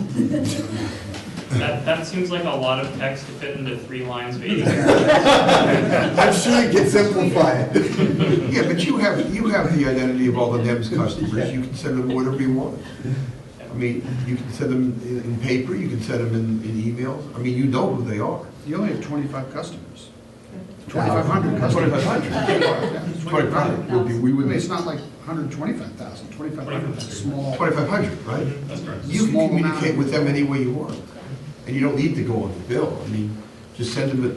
Or, for example, once you get a new customer, have some explanation that goes out with their new service. I think that'd be a great thing to do. I really like that idea. I think that would be a great thing to do. We do some extra communications for our NEM customers specifically that the other customers don't get, that focuses on special things for their account because they're a NEM customer, including the true-up letter, or not the true-up letter, the April cash-out letter. But I think it's a great idea to engage new NEM customers to let them know what's going on. We're a NEM customer. I'm just wondering, and I've been deep green since it was available, whether that we're automatically enrolled as a Marin Energy or Marin Clean Energy customer, or can you be getting Marin Clean Energy and then be enrolled as a PG&E, a net energy metering customer? In other words, can you have a split account or not? So no, you can't, in short. Okay, because to me personally, it's baffling. You get a PG&E bill and then you get a separate white envelope, which is sort of indecipherable of what's going on with your solar generation, and how the two interrelate is Greek to me. And, I've got obviously some familiarity with it.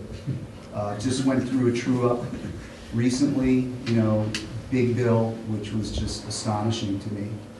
So, a lot of it is the communication and really getting it clear to the customer, but it's a challenging mission we've got, because it really is unclear, and it's really, there is a lot of conflicts between your PG&E bill, your true-up bill from PG&E on a monthly basis, and how it all interrelates, so. And a big true-up bill can psychologically affect your impression of MCE as well, even though it's not an MCE bill. One of the good Funny how things, one of the good things that we do have out of our billing is that some of those charges are being settled on a monthly basis. And so if a customer is used to seeing a $3,000 true-up bill, it may be that they're paying a little bit of that off every month, and when they get their true-up as an MCE customer, maybe they only have a $2,000 bill when they were expecting a $3,000. I've talked to some customers that said, well, I got my annual true-up from PG&E and I paid that off. I'm still expecting a huge annual bill from MCE, and then when we tell them, oh, there isn't one, you've already been taking care of it over the course of the year, they're quite relieved to find that out. But I think ultimately, integrating the two is really the way to go. Because just Larry's example is a great example. I think it's clearer for the customer, and clearer for the customer, the better company you're going to be. Yeah, and I don't think it's not this agency. I know part of it is integrating it with PG&E's billing system, but it's quite confusing. What kind of steps can be taken toward that? We actually have a unique opportunity, although it may be a longer game kind of opportunity, which is that NEM is being discussed at the CPUC, and kind of how that's going to evolve and what the new form of NEM is going to look like in the future. And we may have more opportunity as a participant in that process rather than as somebody coming into a process that's already existed, to guarantee that CCA is treated equally and has the same opportunities for billing that the utilities. Okay. Any other questions on this item or discussion? Okay, so you're asking us to approve the proposed revisions, Justin, is that right? Correct. Okay. I'll move. And I'll second. All right, moved and seconded, all in favor? Aye. Opposed? That matter carries. Again, good work on your presentation. Item 10, and maybe keep us posted, you know, as PUC proceedings go forward, etc. on that issue. Item 10, budget adjustment for fiscal year 2013-14. Sure, I'll take that. I'm Greg Morse, your newly voted for business analyst. I just wanted to bring to the board's attention, based on operational activity to date, the current budget as voted for back in March may not be quite correct. So I was looking to suggest that we move some of the funds internally, not actually changing the budget as a whole, but move some of the funds around internally to shore up these accounts.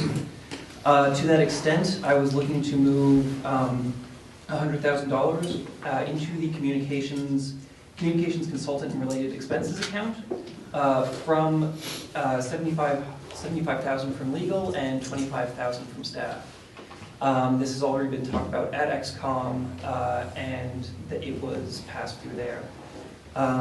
It makes no impact on the budget itself. It's just simply moving budget from where there has been a slight deficit to, from where there has been a slight excess to where there is currently a slight deficit. A lot of lawyers on this board, Greg. You're proposing to keep the legal budget. I have talked to my lawyer about this.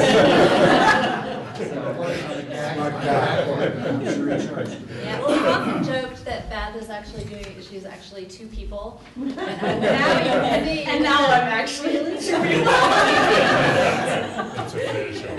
And I still have to negotiate with Jamie that the videos are going to be regulatory in nature, so. Wait for that. I'd like to add a couple of comments, actually. Although Greg did a great job of introducing this, just a couple of things to augment. I think that our legal budget in the last year and a bit more than that has been, we've been able to achieve a lot of savings in that budget, and that's due in large part because our in-house staff are taking on an enormous workload and really have done an amazing job of transitioning things off of the external consultant plate and keeping them in-house. That said, we don't know if that will necessarily continue into the next year, so we'll be looking at that separately, but we're grateful to see that there's a little bit of extra in that budget to account for some of the need on the communication side, which relates to the work we've been doing in the last year, promoting deep green, promoting our energy efficiency campaigns, doing the joint cost comparison mailers, and some of the other items that came up during the year that were unanticipated.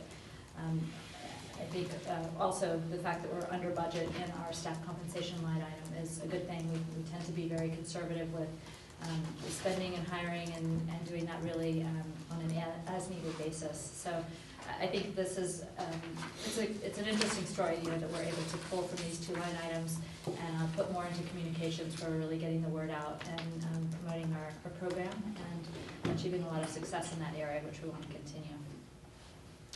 Okay, any discussion? Members of the public? Doesn't look like that. So I need a motion. So moved. Second. All in favor? Aye. Opposed? That matter carries. Item 11, request from the County of Napa and City of Albany for membership analysis and consideration as members of MCE. Great, so I'm going to introduce this item, and just by way of background, we have talked about potential expansion over the course of the last few years as our agency has really taken hold and grown in our success.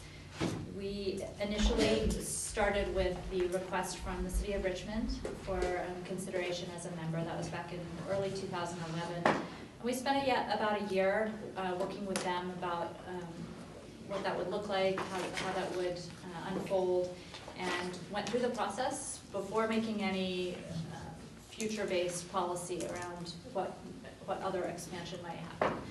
After the Richmond expansion was complete and we completely rolled out to customers, we spent some time talking about how it went at our board retreat in the fall. And your board approved policy 007, the new customer communities policy. And there's nothing sneaky about it. But it's very clear and effective. I think that the policy is included here in your board packet. We also discussed at the board retreat the MCE affiliate membership process. And just as a reminder, this new customer communities policy delineated two types of customer communities that could that we would consider working with as far as expansion goes. The first criteria was for the affiliate member, and the affiliate member was defined as a community that's within 30 miles of our existing jurisdiction and had a customer base or potential customer base of 40,000 or less. The reason for defining it in that way, after a lot of discussion with our executive committee and other members of the board, there was comfort with kind of a known quantity, similar to what we had achieved in Richmond, with an incremental expansion around the size of 40,000 or a little bit less, and close by, so that when we're wanting to do outreach, go to events frequently throughout the week, we're able to do that without too much drain on our existing staff time. So the affiliate membership process seemed very straightforward. We developed a step-by-step process for a potential affiliate member to follow. And so our discussion tonight is really going to be focused on two communities that have approached us through that affiliate membership process. I also just want to pause for a moment and point out that there is the special consideration membership category, which we delineate in the policy, but we have not yet developed a process for what a special consideration membership would look like. We have received a request, as many of you all know and probably read in the paper, that the City of San Francisco approached us expressing interest in exploring membership potentially. Due to their size, they would fall into that special consideration membership. And so if we do receive further requests, a letter from the City and County of San Francisco, that's something we need to take up separately. and potentially set policy on that type of expansion. But we're not doing that this evening. What we're going to focus on this evening is policy and process that's already been established by your board for affiliate members. The affiliate membership process has 7 steps that a community needs to take to be considered as a member, or to be added as a member, actually. The first step is the governing body of the community needs to submit a letter to the MCE board, or now the MCE board, and request consideration as a member. At the time that the letter is submitted, staff needs to then go through an evaluative process to determine if internal resources are available to consider the request and ensure there wouldn't be any impact to core agency functions if we spend time pursuing this request. So those first 2 steps have happened for these 2 jurisdictions that we're going to be talking about tonight, the County of Napa and the City of Albany. So step 3 is that the request is then submitted to the MEA board or MCE board to consider adherence to the criteria that are shown in the process document, and to authorize the initiation of the membership analysis. So the membership analysis then, if approved by your board, the membership analysis would be the next step. And it would be conducted after an agreement is signed between MCE and the interested community to ensure that the interested community will cover the cost of that study. And when we went through this study with the City of Richmond, the cost came in a little under $40,000. So we'd be looking at something in that range. Since it's been done before, it might come in a little bit less than that. The agreement or the contract would include technical analysis to look at the economic impact of adding the agency, really looking at the cost of energy at this point in time, looking at the load of the new community, the customer characteristics, how much commercial, how much industrial, residential, etc. Plugging that into our model and determining if the economic impact would be positive or negative. So that's a very straightforward quantitative analysis that we've done before and would conduct again with these communities. Then there would also be funds in this contract, and that's part of what was in the $40,000 agreement with Richmond, to cover any other staff time. And that includes things like going to city council meetings, answering questions, responding to inquiries that may come up through the exploratory process. So all of that would be covered through a contract with the agency. And that would be step 4. Step 5 would be presenting the results of the membership analysis and letting both the interested community and our board know what the results of that study are. We would be looking at both the qualitative and quantitative criteria in presenting information. So I don't want to belabor this too long, but I do want to kind of run through quickly what criteria we would be assessing if we go through this membership study. One of the important things would be making sure that the MCE allowing for service in the MCE, allowing for MCE service in the new community will result in a projected net rate reduction for our existing customer base. That's one of the fundamental things that we would be looking for. We would also look to see if offering service in the new community would enhance the strength of local programs, including an increase in distributed generation and an accelerated greenhouse gas reduction on a larger scale. Including the new community in our service area would increase the amount of renewable energy being used in the California energy market, that there would be an increase in opportunities to launch and operate energy efficiency programs, and reduce energy consumption and reliance on fossil fuels that goes towards our greenhouse gas goals. And that there are new opportunities to deploy local solar and other distributed generation through our net energy metering tariff, our feed-in tariff, and also any locally owned projects that we would want to develop, such as the Richmond Port that we're exploring right now. The other criteria that we've listed here are that there would be greater demand for jobs and economic activity from the growth and expansion in our service, and that it's likely to create a stronger voice for MCE at the state and regulatory level. So those are all things that would be assessed as part of the membership analysis and would then be presented for the governing body of the new jurisdiction to go through the final stages. The final stages, which are outlined in step 6 and step 4, are for the new entity, the new city or town, to approve a resolution requesting membership and an ordinance that's required to launch a CCA program. And then the MEA board would adopt a resolution authorizing the membership, and we would go through the process of submitting an implementation, updating our implementation plan, which is a formality we've gone through a few times with the addition not only of Richmond, but also the addition of Larkspur, Novato, Corte Madera, and Ross. So that's sort of an overview of the process that an affiliate member is expected to go through for consideration. As you can tell, it's not a quick overnight process. It takes many months, as it did with Richmond. And that doesn't even get into the procurement that would need to happen after that, and then, of course, customer noticing and all of the prep work for that. So this is an undertaking that would be not happening all at once, but would be a deliberate process that occurs over the coming months. So at this point, I wanted to shift gears a little bit and just tell you a little bit about the two communities that have requested membership and some of the interactions that we've had, and then answer questions about that. The county of Napa spans 788 miles, and the unincorporated population of the county of Napa is approximately 28,000. And that accounts for about 20% of the total Napa County population. Those are just some basic stats. It's located, well, you all know where it's located. I won't get into that. I think two things you may not know, though, is that the county of Napa has in place a climate action plan, which is, I think, a very good one and uniquely tailored to the area where they have a lot of agricultural activity, particularly in the grape sector.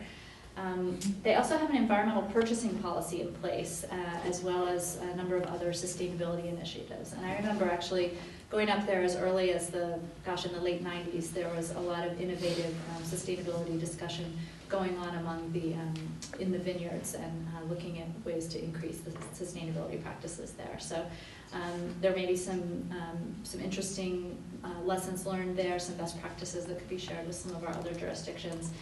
Certainly there is some shared goals that we have as far as protecting the environment, reducing greenhouse gas emissions, and promoting renewable energy.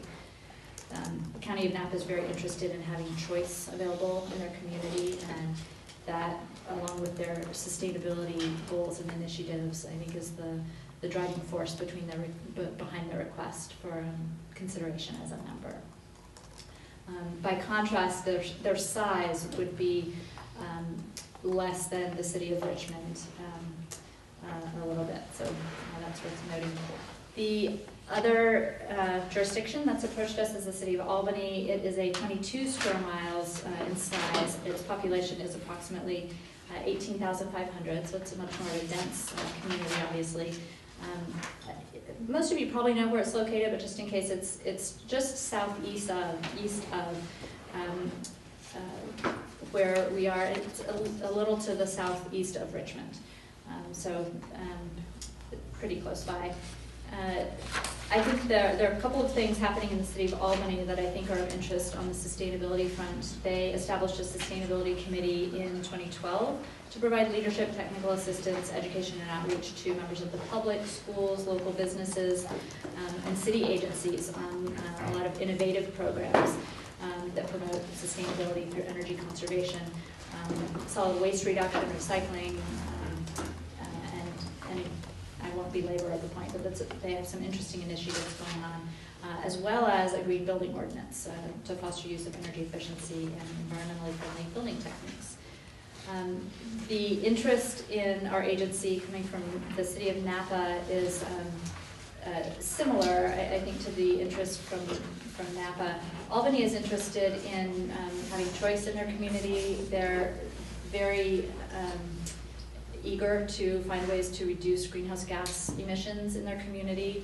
They are close to Richmond, and therefore have heard a lot of good things about our program, and a lot of folks in their community are asking why if they could have access to the same type of program that Richmond does.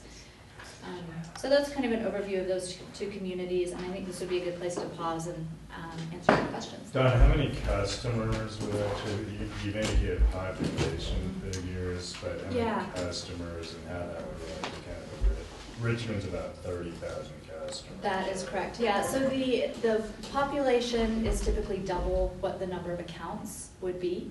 Because you have, in an average household is about 2 people. In some cases you have more, in some cases you have less. So we would need to do the analysis to determine exactly how many accounts that would be. But Because if you look at the population of Richmond is more, isn't it about 100,000 or 90,000? no, it's Yeah. closer to 60,000. Interesting. Mhm. So in addition to kind of dividing in half the population, you also would account for about a 20% opt-out rate. So that would bring it down a little bit further as well.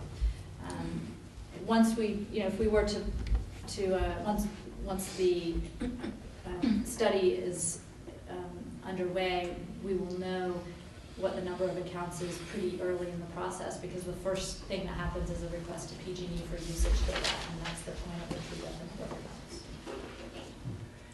Why don't we start with Bob and then Ken? Don, you're asking us to approve tonight the beginning of the initial analysis for both jurisdictions? Yes. And is that the recommendation of the staff? Yeah, that's the recommendation of staff, based on the information that we've collected and the time that would be involved in the process of conducting the study. Does that infer that from your point of view it's realistic for your staff to be able to handle 2 such requests simultaneously? Yeah, the technical analysis is relatively straightforward, and is something, fortunately, that there's not any strong deadlines around getting it done at any particular point, but it doesn't take a huge number of hours to do that. I think what's more time consuming is the outreach component, and structuring the timing of that will take a little more thought. Ken? I have 2 questions. I remember in the executive committee we talked about this. Has there been a decision as to whether or not each new member gets a seat on the board? The other question I have is your affiliate membership talks about community of $40,000 or less. Both of these applicants seem to qualify for that, but in the letter that we got from Napa, the county of Napa, they said there's 5 other cities who might be interested may or may not be interested in joining as well. And so I guess the question is, do you bulk all those together and get more than 40,000, or you take them individually? How would you address that if one of the incorporated cities of Napa wanted to join, which would bring the 2 of them above 40,000, because I don't think you really have a category for over 40,000. No, those are great questions. So I'll try to take them in order there. So the first question was about having a seat on the board. Right. And you're right that there was discussion about that in our executive committee meeting after the board meeting. We talked about the possibility of giving 1 seat per county. We talked about the possibility of new members after Richmond not having any representation on the board, but simply having a service in the There's community. also a rotating thing like the UN. Yeah, there was a possibility of rotating. And I think that the executive committee determined that there were enough problems with any of those pieces that really there didn't seem to be a real benefit to doing that. And it was determined that the best approach would just be to allow a new member to have a seat on the board. We didn't want to create a scenario where there was like a second-class citizen feeling or a lack of local representation. I think that was another factor. And we also thought a lot about other agencies, like ABAG, for example, where there are a large number of members, and that's okay. There are ways to make adjustments if needed, and delegate decision-making to certain committees if needed at some point in the future. But at this point, the size seems to be working fine, and there are quite a few regional communities or regional bodies that have been able to exist with the larger numbers. The other is the Napa, if 2 entities in Napa come, do you treat them as 1 or 2, or what would you do? Yeah, well, the studies would be conducted separately. at the time that a request actually comes in. So the county of Napa has been clear that their request is simply for their own governing body, their own jurisdiction. They can't speak for the cities. There may be some cities in Napa that are interested in approaching us, but we don't yet have a letter from them, so they aren't at the step one stage yet. So you wouldn't put them together? No, and if they came in together, well, they didn't come in together, so I think it's kind of a moot point. But if another request comes in, then we need to go through that evaluative process to determine if the timing is right for that type of request, or if we need to wait until we've completed the process with the first two. Thanks. Len. Perhaps my question is too far down the road, but with Napa and with Sonoma coming online, and I heard you say Napa County is interested in competition, has any thought been given if we were to go forward and Napa County became an affiliate member, and then Sonoma County wanted to offer their CCA services there as well, there's potential they could have 3 power providers there or something. Maybe it wouldn't make sense for Sonoma to try to edge in with PG&E and MCE there. I don't know, but it's just because they're so close geographically next to each other. It almost seems like a more natural partner for Napa County to consider Sonoma CCA. Has any thought been given to that? Yeah, when I met with the representatives from the county of Napa, they talked about that a little bit, and their thinking was that the Sonoma process is still so early that they really aren't ready to look at expansion beyond their boundaries, because they need to do a lot of internal phasing in and expansion on that front. Napa is very eager and excited to get the process rolling soon, rather than wait for something where there's an uncertainty around timing. They like the idea of moving forward. I can't imagine a scenario where the County of Napa would want to join both the MCE Joint Powers Authority and the Sonoma County Joint Powers Authority. I guess maybe they could, but I don't know. That's never come up before.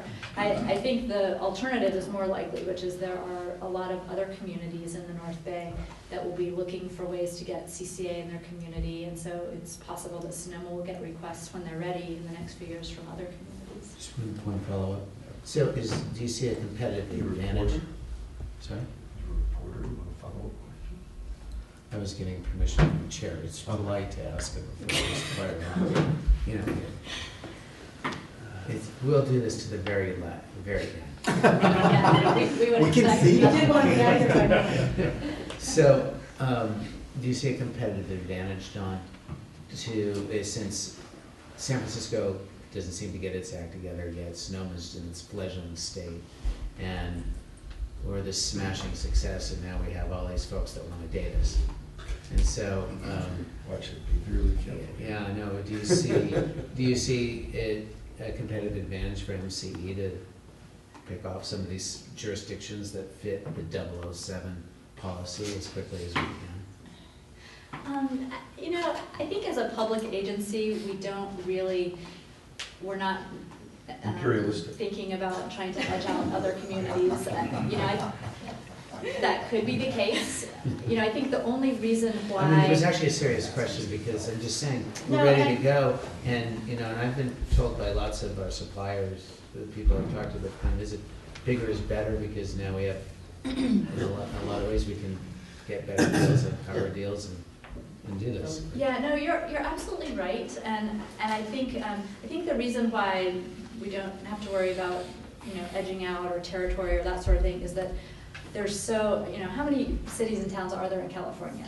Thousands. 400 and something, but in the Bay Area there's 110 cities. Yeah, hundreds. So, and right now there's only one CCA, so I think there's a long way to go before we get into concern about that. But I think you're making a very excellent point, which is worth sort of echoing, and that is that where the market is right now, the addition of new communities, it appears, and we need to do the analysis to confirm this, but it does appear that the incremental addition of our service territory would allow us to keep our rates lower. Once you get the energy, once you acquire it. For Don, my recollection is that at the retreat or the strategic planning, that we considered affiliate memberships and adopted a policy which specifically addressed board membership and said no. And was I someplace else?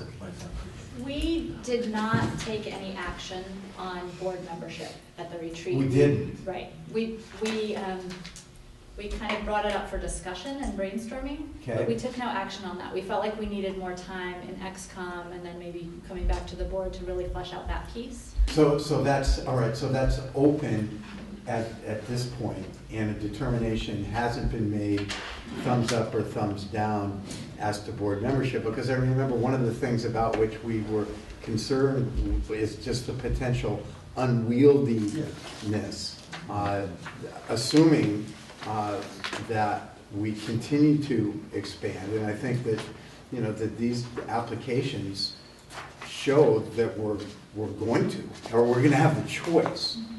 And so it seems to me that that we ought to, as a board and as a policy challenge, address what's going to happen governance-wise. Because if we do continue to broaden and there become more members, we're going to have to move over to the Veterans Hall to have meetings.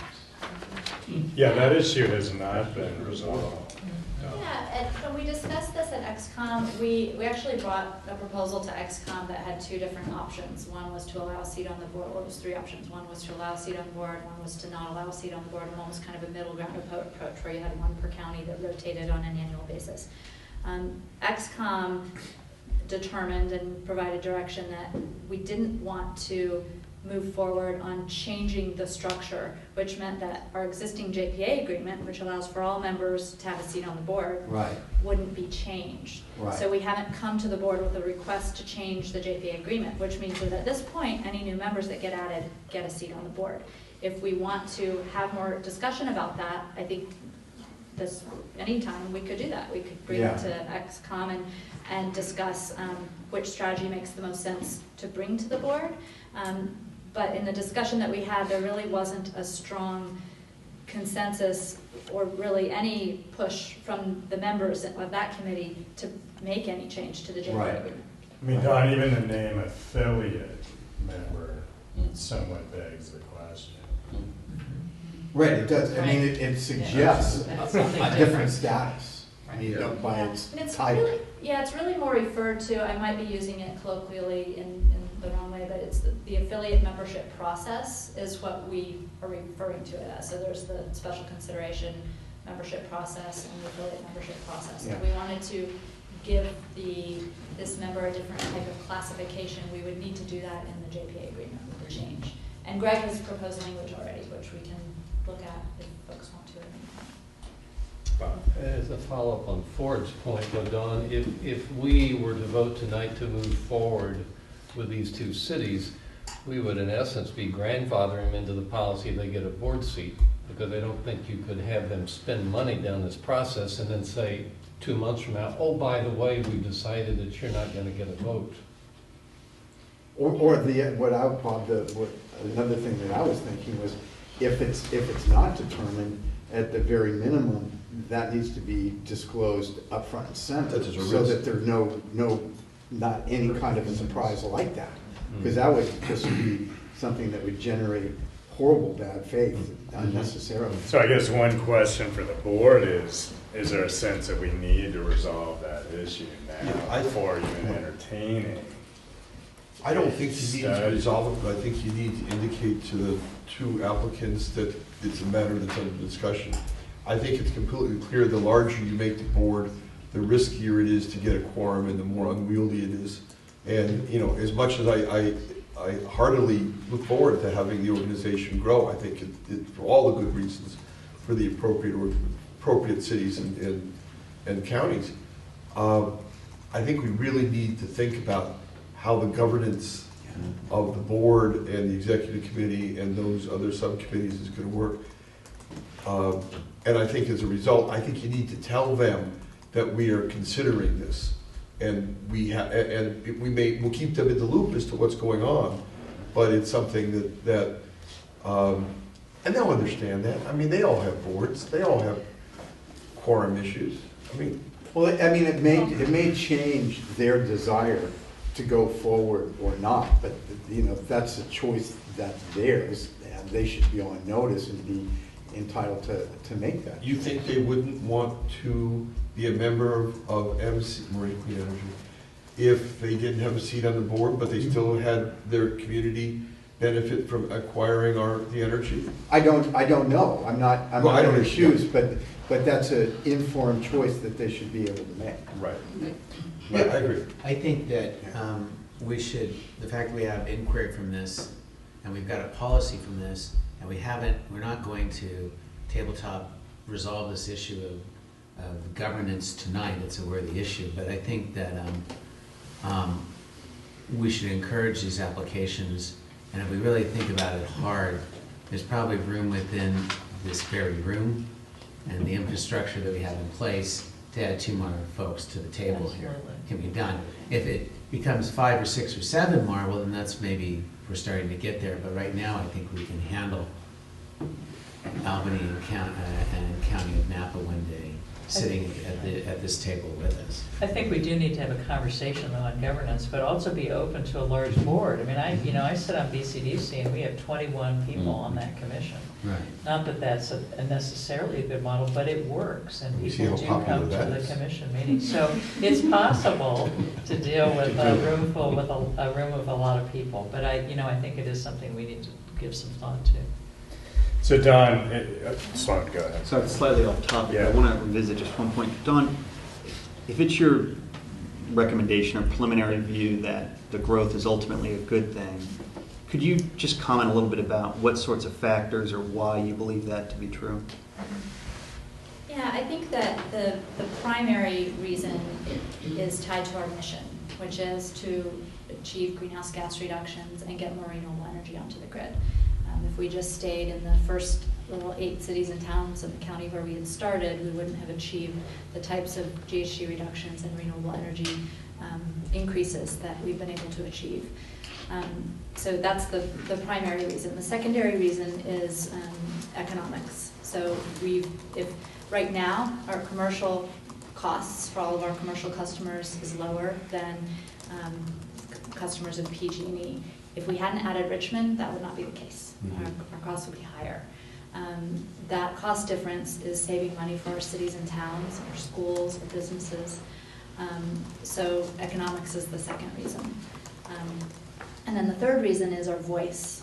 So when we show up in Sacramento, we often get sort of waved off as, oh yeah, you guys are Marin, you can kind of do whatever you want. You're a little entitled community and you don't really matter that much because you don't represent California. Well, now that we have Richmond in our jurisdiction, we get a lot more serious conversations and we get taken a little more seriously. When folks hear that we're looking to expand a little bit further, we get taken even more seriously. And that impacts our access to decision makers, both in the governor's office and at the Capitol, but also at the CPUC. And our interface at the CPUC has, impacts our agency in a lot of ways, both economic and policy-wise. So that's really the third area where I think there's an impact. And then there are related benefits. Our programs can grow more when we have more diversity in the communities that we serve. Our energy efficiency program has been tremendously successful, particularly in the multifamily sector, and we're able to identify more locations for local solar rollout. We've had a lot of difficulty in Marin with local solar installations. We seem to be finding an easier path in our newest community, and that may be the case with some additional expansion. I think with that said, I think we all agree that incremental expansion is the right approach, and large expansion, doubling, tripling in size, doesn't make sense for this agency. At this time, maybe not for a very long time or ever. There's definitely a local connection that makes our agency very strong, and I think it's important for us to continue that as we grow. So I just have just a question about the 2 particular agencies that are interested in joining. Is there strong political support among the electeds? This is not a close council vote or supervisor vote? Is it a strong support to proceed with this? Yeah, it was a It's also, unanimous. because we're also, even though they're gonna be paying us for some of, it's gonna be our time and our effort, and we wanna make sure that at the end of the day, there's really strong support behind Yeah. that. That is a really great question, and because we do get a lot of inquiries from a lot of communities that have one interested council member, or a lot of interested advocates, or maybe 2 interested council members. That's why step 1 of the affiliate membership process is a letter from the full governing body requesting membership. My understanding is that when NAPA considered this, it was a unanimous vote. I do understand that there was 1 council member that wasn't present, so I'm not sure what his vote may or may not have been, but that was a unanimous vote. The city of Albany was actually present for that vote, and it was unanimous. Good to hear. Okay. So Don, it sounds like you will clearly communicate to both jurisdictions that the governance issue has not been fully resolved at this point. Any further questions or discussion on this item? One comment. Yeah, Ford.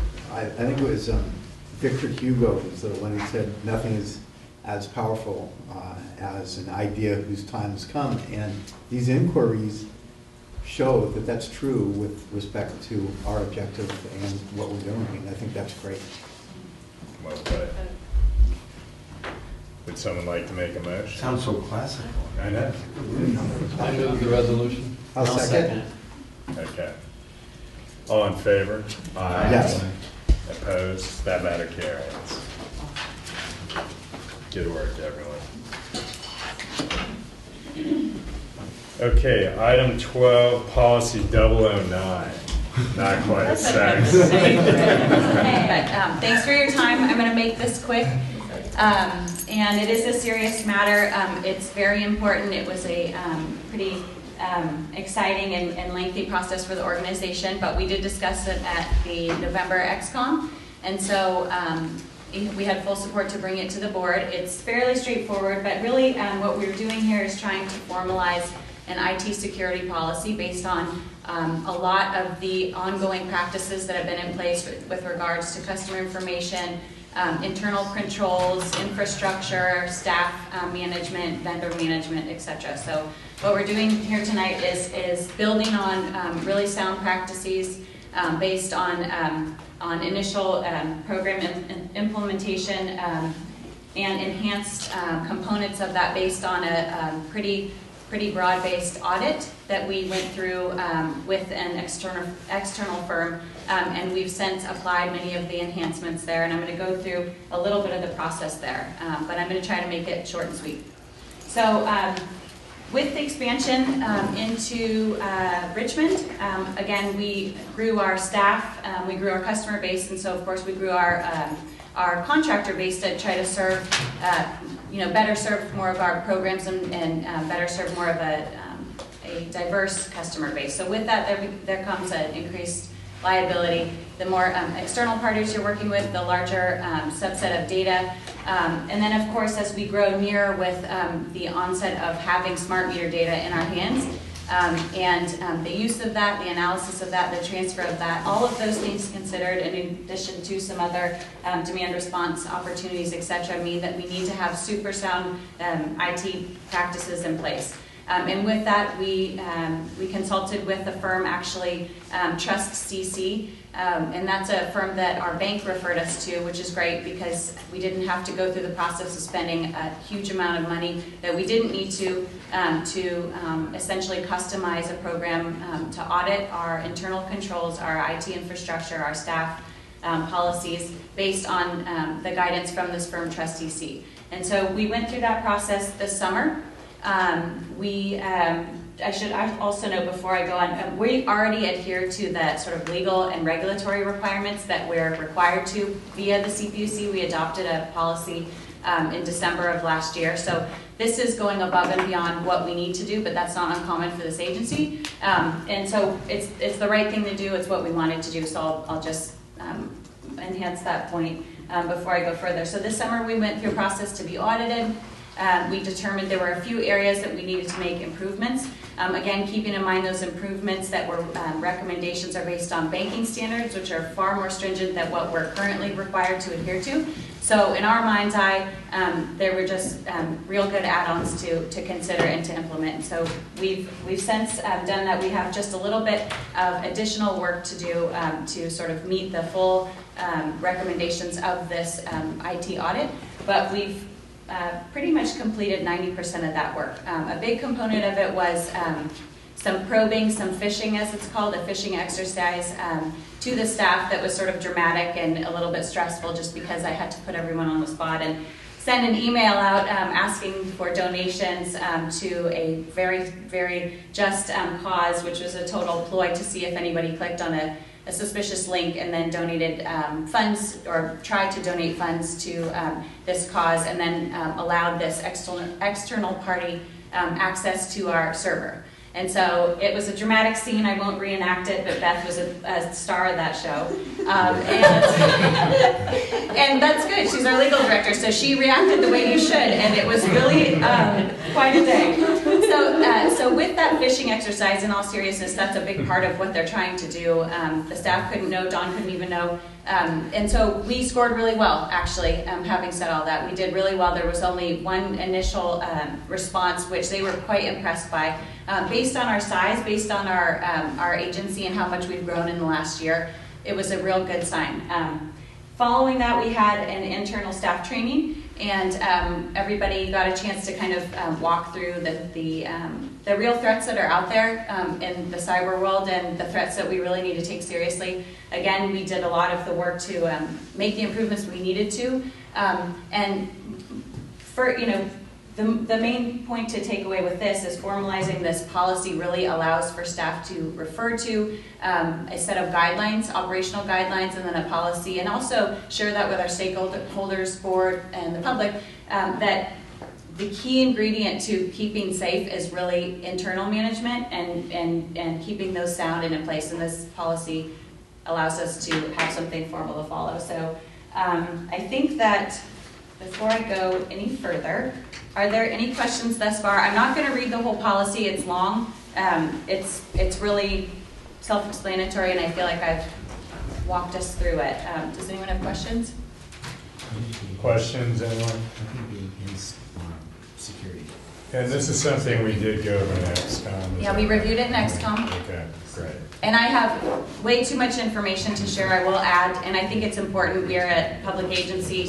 We like the open source concept, and with that, we've gone through an exercise which may be really beneficial for some of the munis that you represent, or other stakeholders. I'd be happy to share some of the learnings and the key takeaways that really do make things a bit more safe. Probably you have a lot of them in place, but you may benefit from some of them, so I'm happy to share that information. It'll not be something that's on our website by any means, but it's certainly something we can share because we've gone through a learning process and really benefited from it.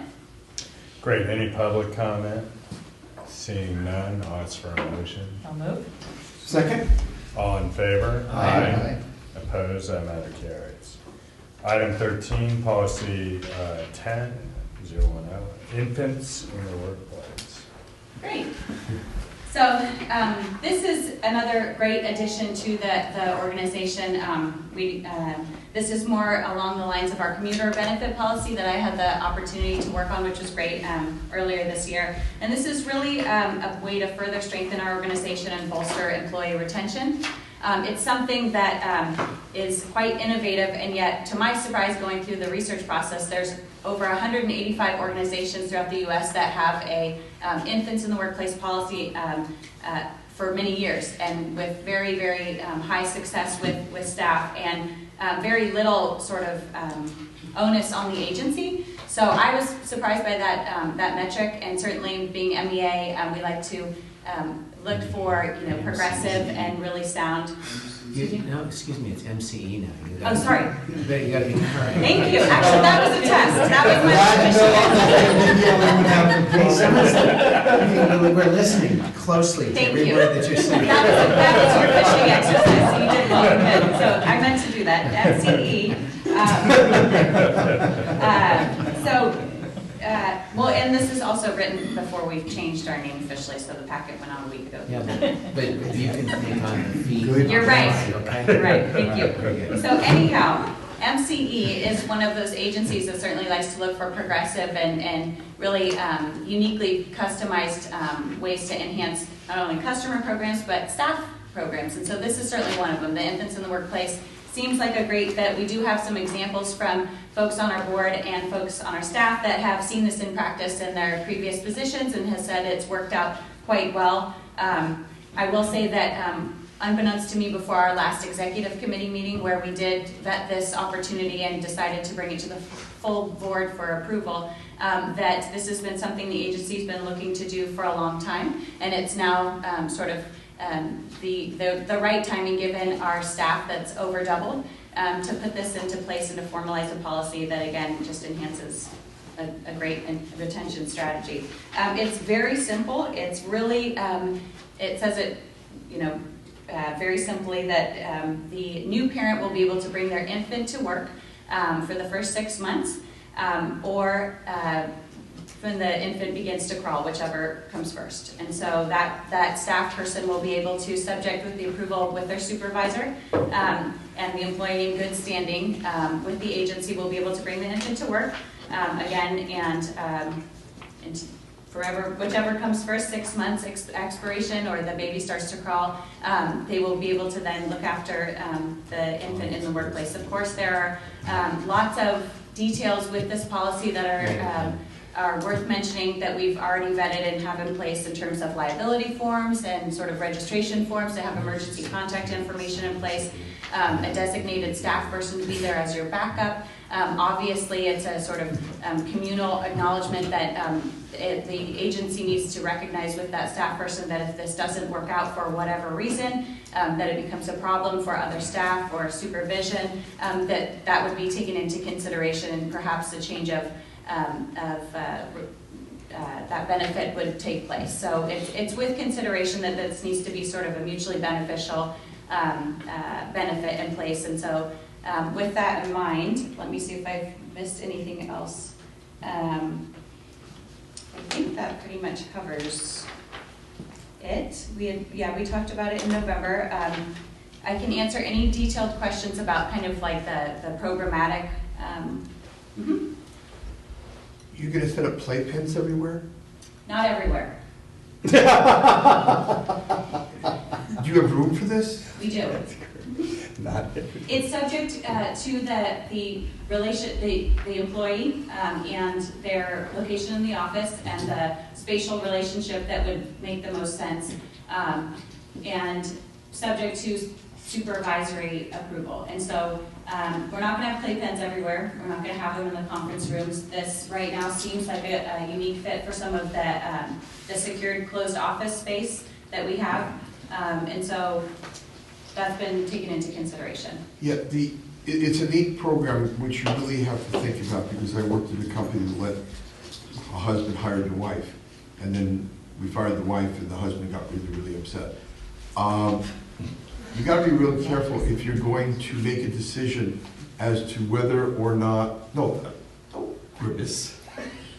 You really have to be careful. You can make a decision as to whether or not you're gonna let a mother or father bring the child there in addition to other children that are already allowed to be there.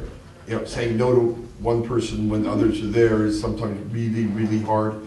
The more difficult thing is to tell a mother or father that they can no longer have their child there because the child is disruptive. Mm-hmm. Just understand, well, I have nothing against this policy, you gotta be really careful, because you're dealing with something that is as strong a feeling as between two people as you're ever gonna get. And you can create good feelings or you can create hurt feelings if you look arbitrary. Mm-hmm. I will say that a lot of that consideration, while there's a whole lot more that can go into it, is really detailed in the liability waiver and sort of registration form, if you will, that acknowledges the key Well, I'm not components. talking about the kid plugging his finger into a. No, not even that, just I mean, we've taken into consideration the forms by which an employee would sign up for the program. The liability waiver discusses, and these, again, are not unique to MEA. These have been vetted and tested in all the other agencies. Yeah, it's not I'm sorry, MCE, thank you. Yeah, I'm not talking about liability. I'm talking about emotion. I'm not talking about legal liability. I'm talking about emotional liability. Well, and I think it establishes with the staff person and the supervisor that while forms and liability and all that don't really test emotion, at least the agency is covered, and the understanding is put into place and signed upon before the infant comes to the office. So it just needs to be a solid consideration between the supervisor to say, yes, this seems like a good fit for the position. Let's go through the forms, make sure you acknowledge that. They don't interview the kid, do they? Actually, we were looking to start that policy. Yeah, let me add just a little bit to that. The way the process would work is that an employee would first need to approach their supervisor and ask, is this something that could be offered to me given my job description? Mm-hmm. For some positions, it wouldn't be workable. You know, if someone is, well, there are a couple of factors that would make it not workable. In some companies, it's safety issues. You know, if you're working in a hard hat area, there's safety issues there, obviously.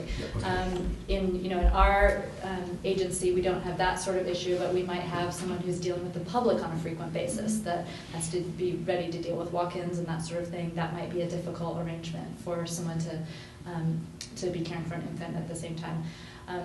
So up front, that's the first step. And then the second step is to look at a participation form. And the participation form includes very clear language that this is really based on the ability of the arrangement to work. And if it's not working at any time, the participation agreement can be terminated by the employer, and that's very clear up front.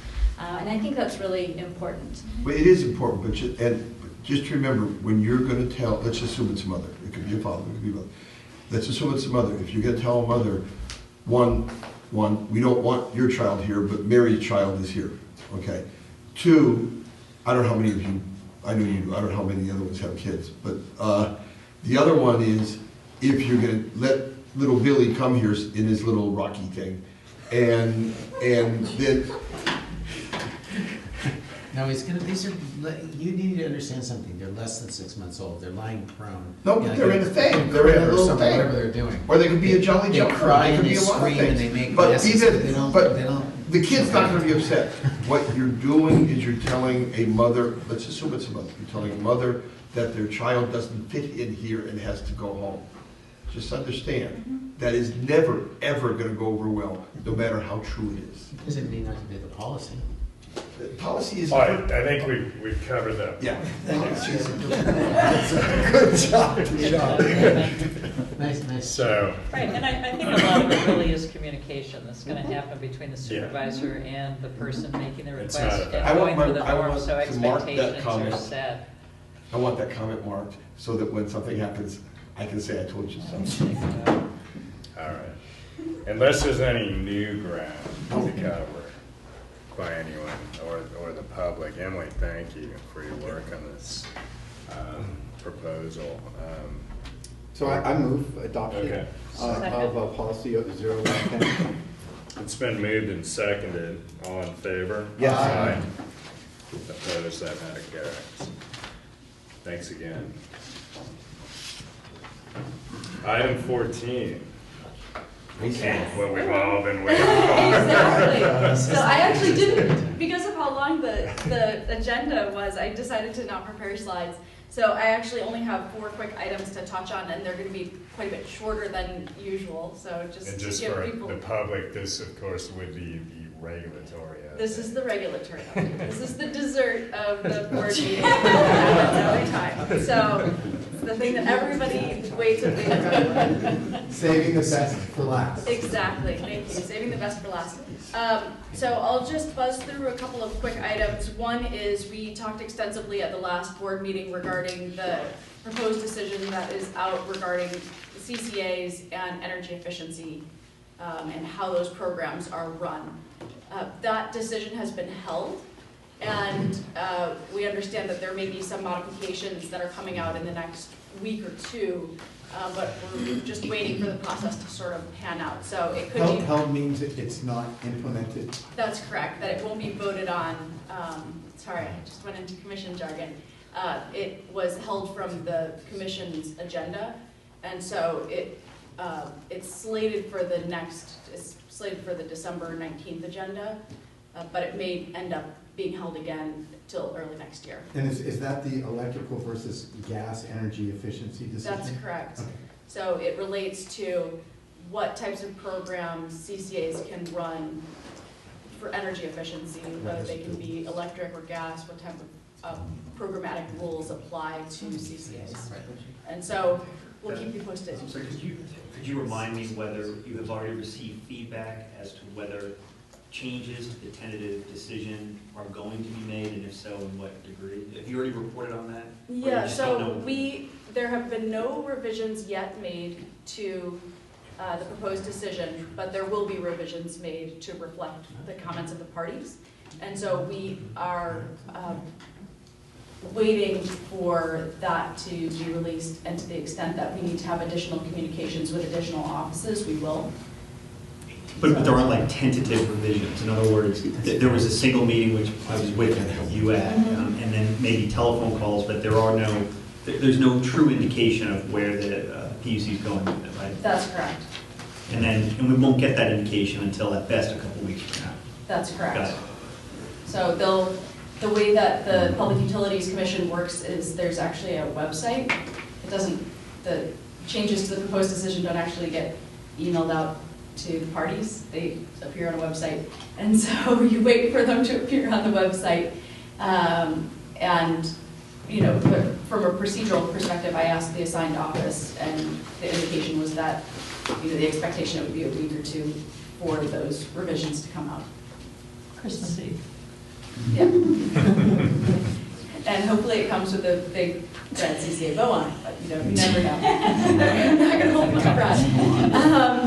Another item is regarding the petition for rulemaking that MEA really led the charge on this past year, which ended up being denied. The decision which denied the petition for rulemaking made reference to a workshop that would take place regarding exit fees.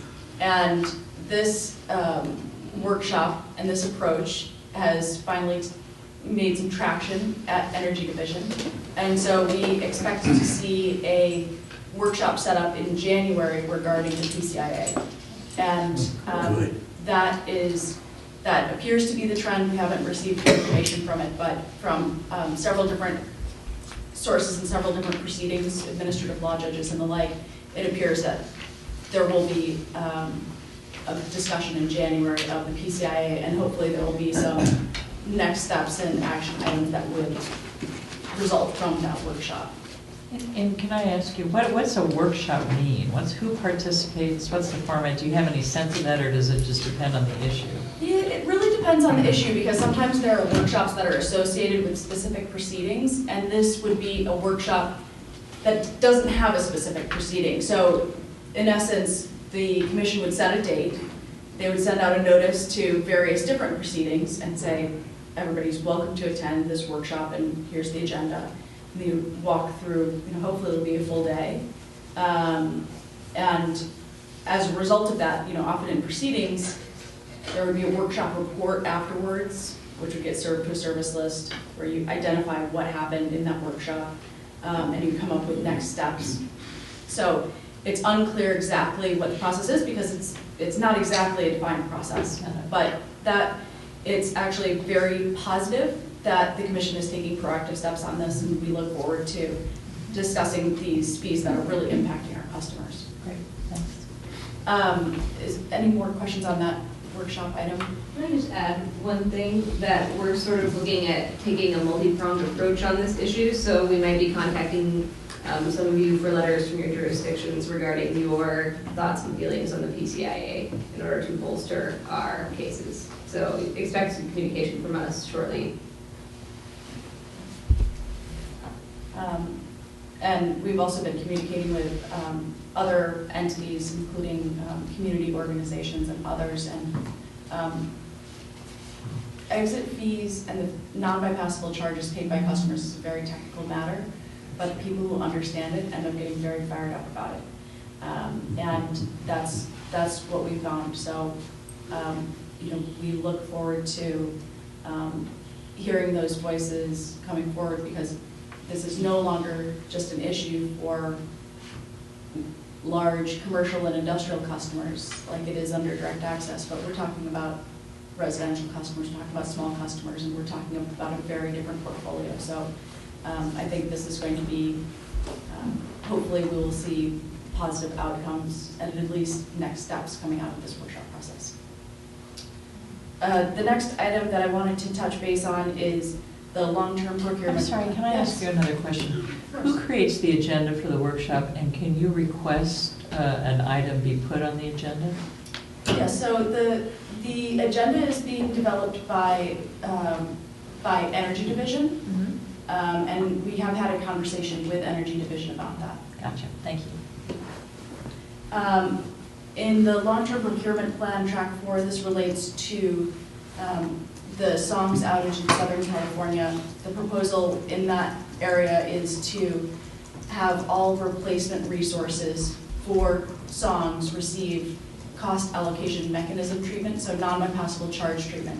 And that would impact significantly future CCA customers in the Southern California Edison and San Diego gas and electric service territories. So obviously we do not operate in those service territories, but we're fighting the fight for other CCAs so that we can pave the way so that CCA is viable in those areas.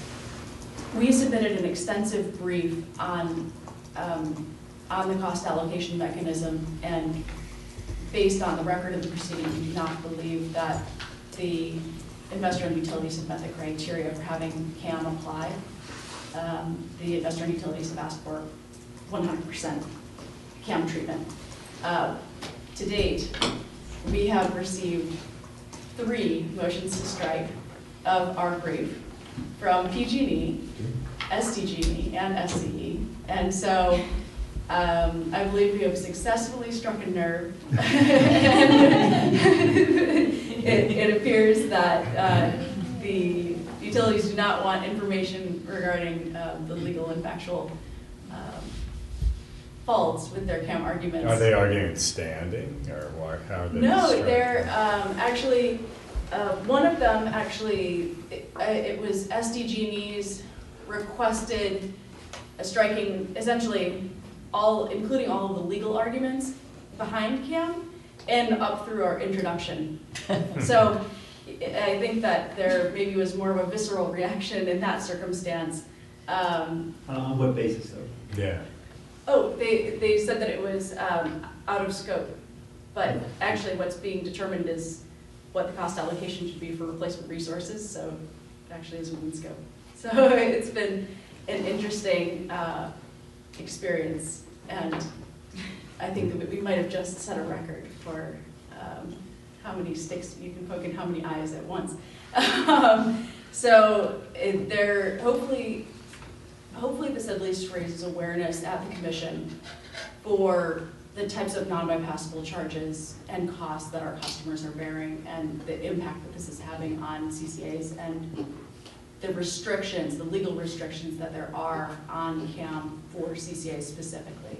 There's SB 790 provided clearly that CCAs are exclusively responsible for their generation procurement, and CAM is interfering with that in a substantial way. So I just wanted to update you that we're receiving knee-jerk reactions at least, and hopefully we'll receive thoughtful consideration from the commission. The next item that I wanted to bring up, and actually my last item for the evening, relates to the PG&E green option and the SDG&E sun rate. It's been a while since we've talked about this.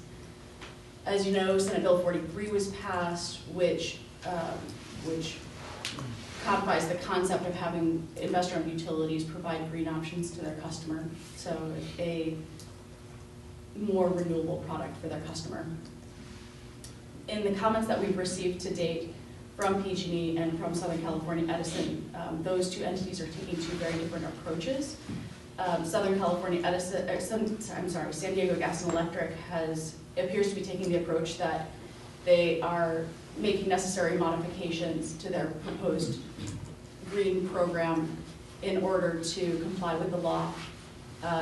PG&E's approach is that they claim that the legislation is theirs, and in their words, ipso facto, their settlement agreement for their green option should be approved, and that the commission should not be, it appears that they're arguing that the commission should not be looking at whether there is actually cost shifting involved with their settlement proposal. I mean, that's a very issue we were fighting. Exactly, it is the very issue that was included in SB 43 based upon our actions up in Sacramento. Right. And that received broad-based support. So the testimony is coming in tomorrow, and we'll see if our suspicions are correct that maybe PG&E is going to take the approach that they don't need to provide cost information to the commission to make a reasonable determination. So that is going to be a big fight going forward, and it's going to be very important for CCAs and important for all customers to ensure that there's no cost shifting across different non-participating ratepayers. So that. Okay, well, you know how important we think that issue is, so keep up the good work Yep. on it. We are keenly aware of the importance. Great. Are there any other questions? So, a question, when you're fighting all these different battles, do you try to sort of pick one or two that are more important than others? And will you have more success by picking one or two than by sort of fighting the battle across many fronts to some degree? Yeah. It's just a general philosophical question, but. Yeah, the way that we've worked is through the constant prioritization and reprioritization of the proceedings that are most important. It depends on, for example, how egregious certain proposals are. It depends on the impact to CCAs. It depends on a lot of different factors, whether something's going to be precedential. For example, in the long-term procurement plan, this relates to the outage of a nuclear facility. Well, we have a nuclear facility here in the PG&E service territory, and the commission is going to look to what's happening in Southern California as precedent for any outage that might happen in the PG&E service territory. So you obviously need to look not just at the immediate needs, but in the long run about how do you, number one, shape policies that begin to incorporate CCA, but also how are we going to be impacted. There's other ones, for example, that we're more in sort of a monitoring mode, or we'll take a very narrow strike on specific issues rather than try to cover an entire proceeding. So, but there is really a constant prioritization, reprioritization over time as new proceedings are started, as certain ones are in a lull. So it also depends on sort of bandwidth of the team at the time. So, but we do, right now I believe we're on around 26 active proceedings, and some of them are more quiet, so you don't have to prioritize the ones that are quiet. And then of the ones that are busy, you really have to we've been taking very proactive steps, even on proceedings that are currently in formation that haven't even been released. We've been speaking with Energy Division and Commission offices on certain rulemaking that will be coming out. So we try and get ahead of it. We try to make sure that our issues are in scope, and then we try and use resources that make sense for that specific scenario. It's a long answer, but. Okay, thanks, Beth. Any other questions for Beth? All right, well, great report. That was all. Okay, item 15, members and staff matters. For good of the order. Before we close, before you adjourn the meeting, may we adjourn the meeting in memory and honor of Nelson Mandela. Yeah. Absolutely, that's a great idea. Yeah. Nelson Mandela did that. Okay, Oh, yeah, He did, today. Yeah. Oh, I've heard of it, yeah. So, okay, yeah, we will close the meeting in honor of Nelson Mandela. Thank you, everyone. Adjourned.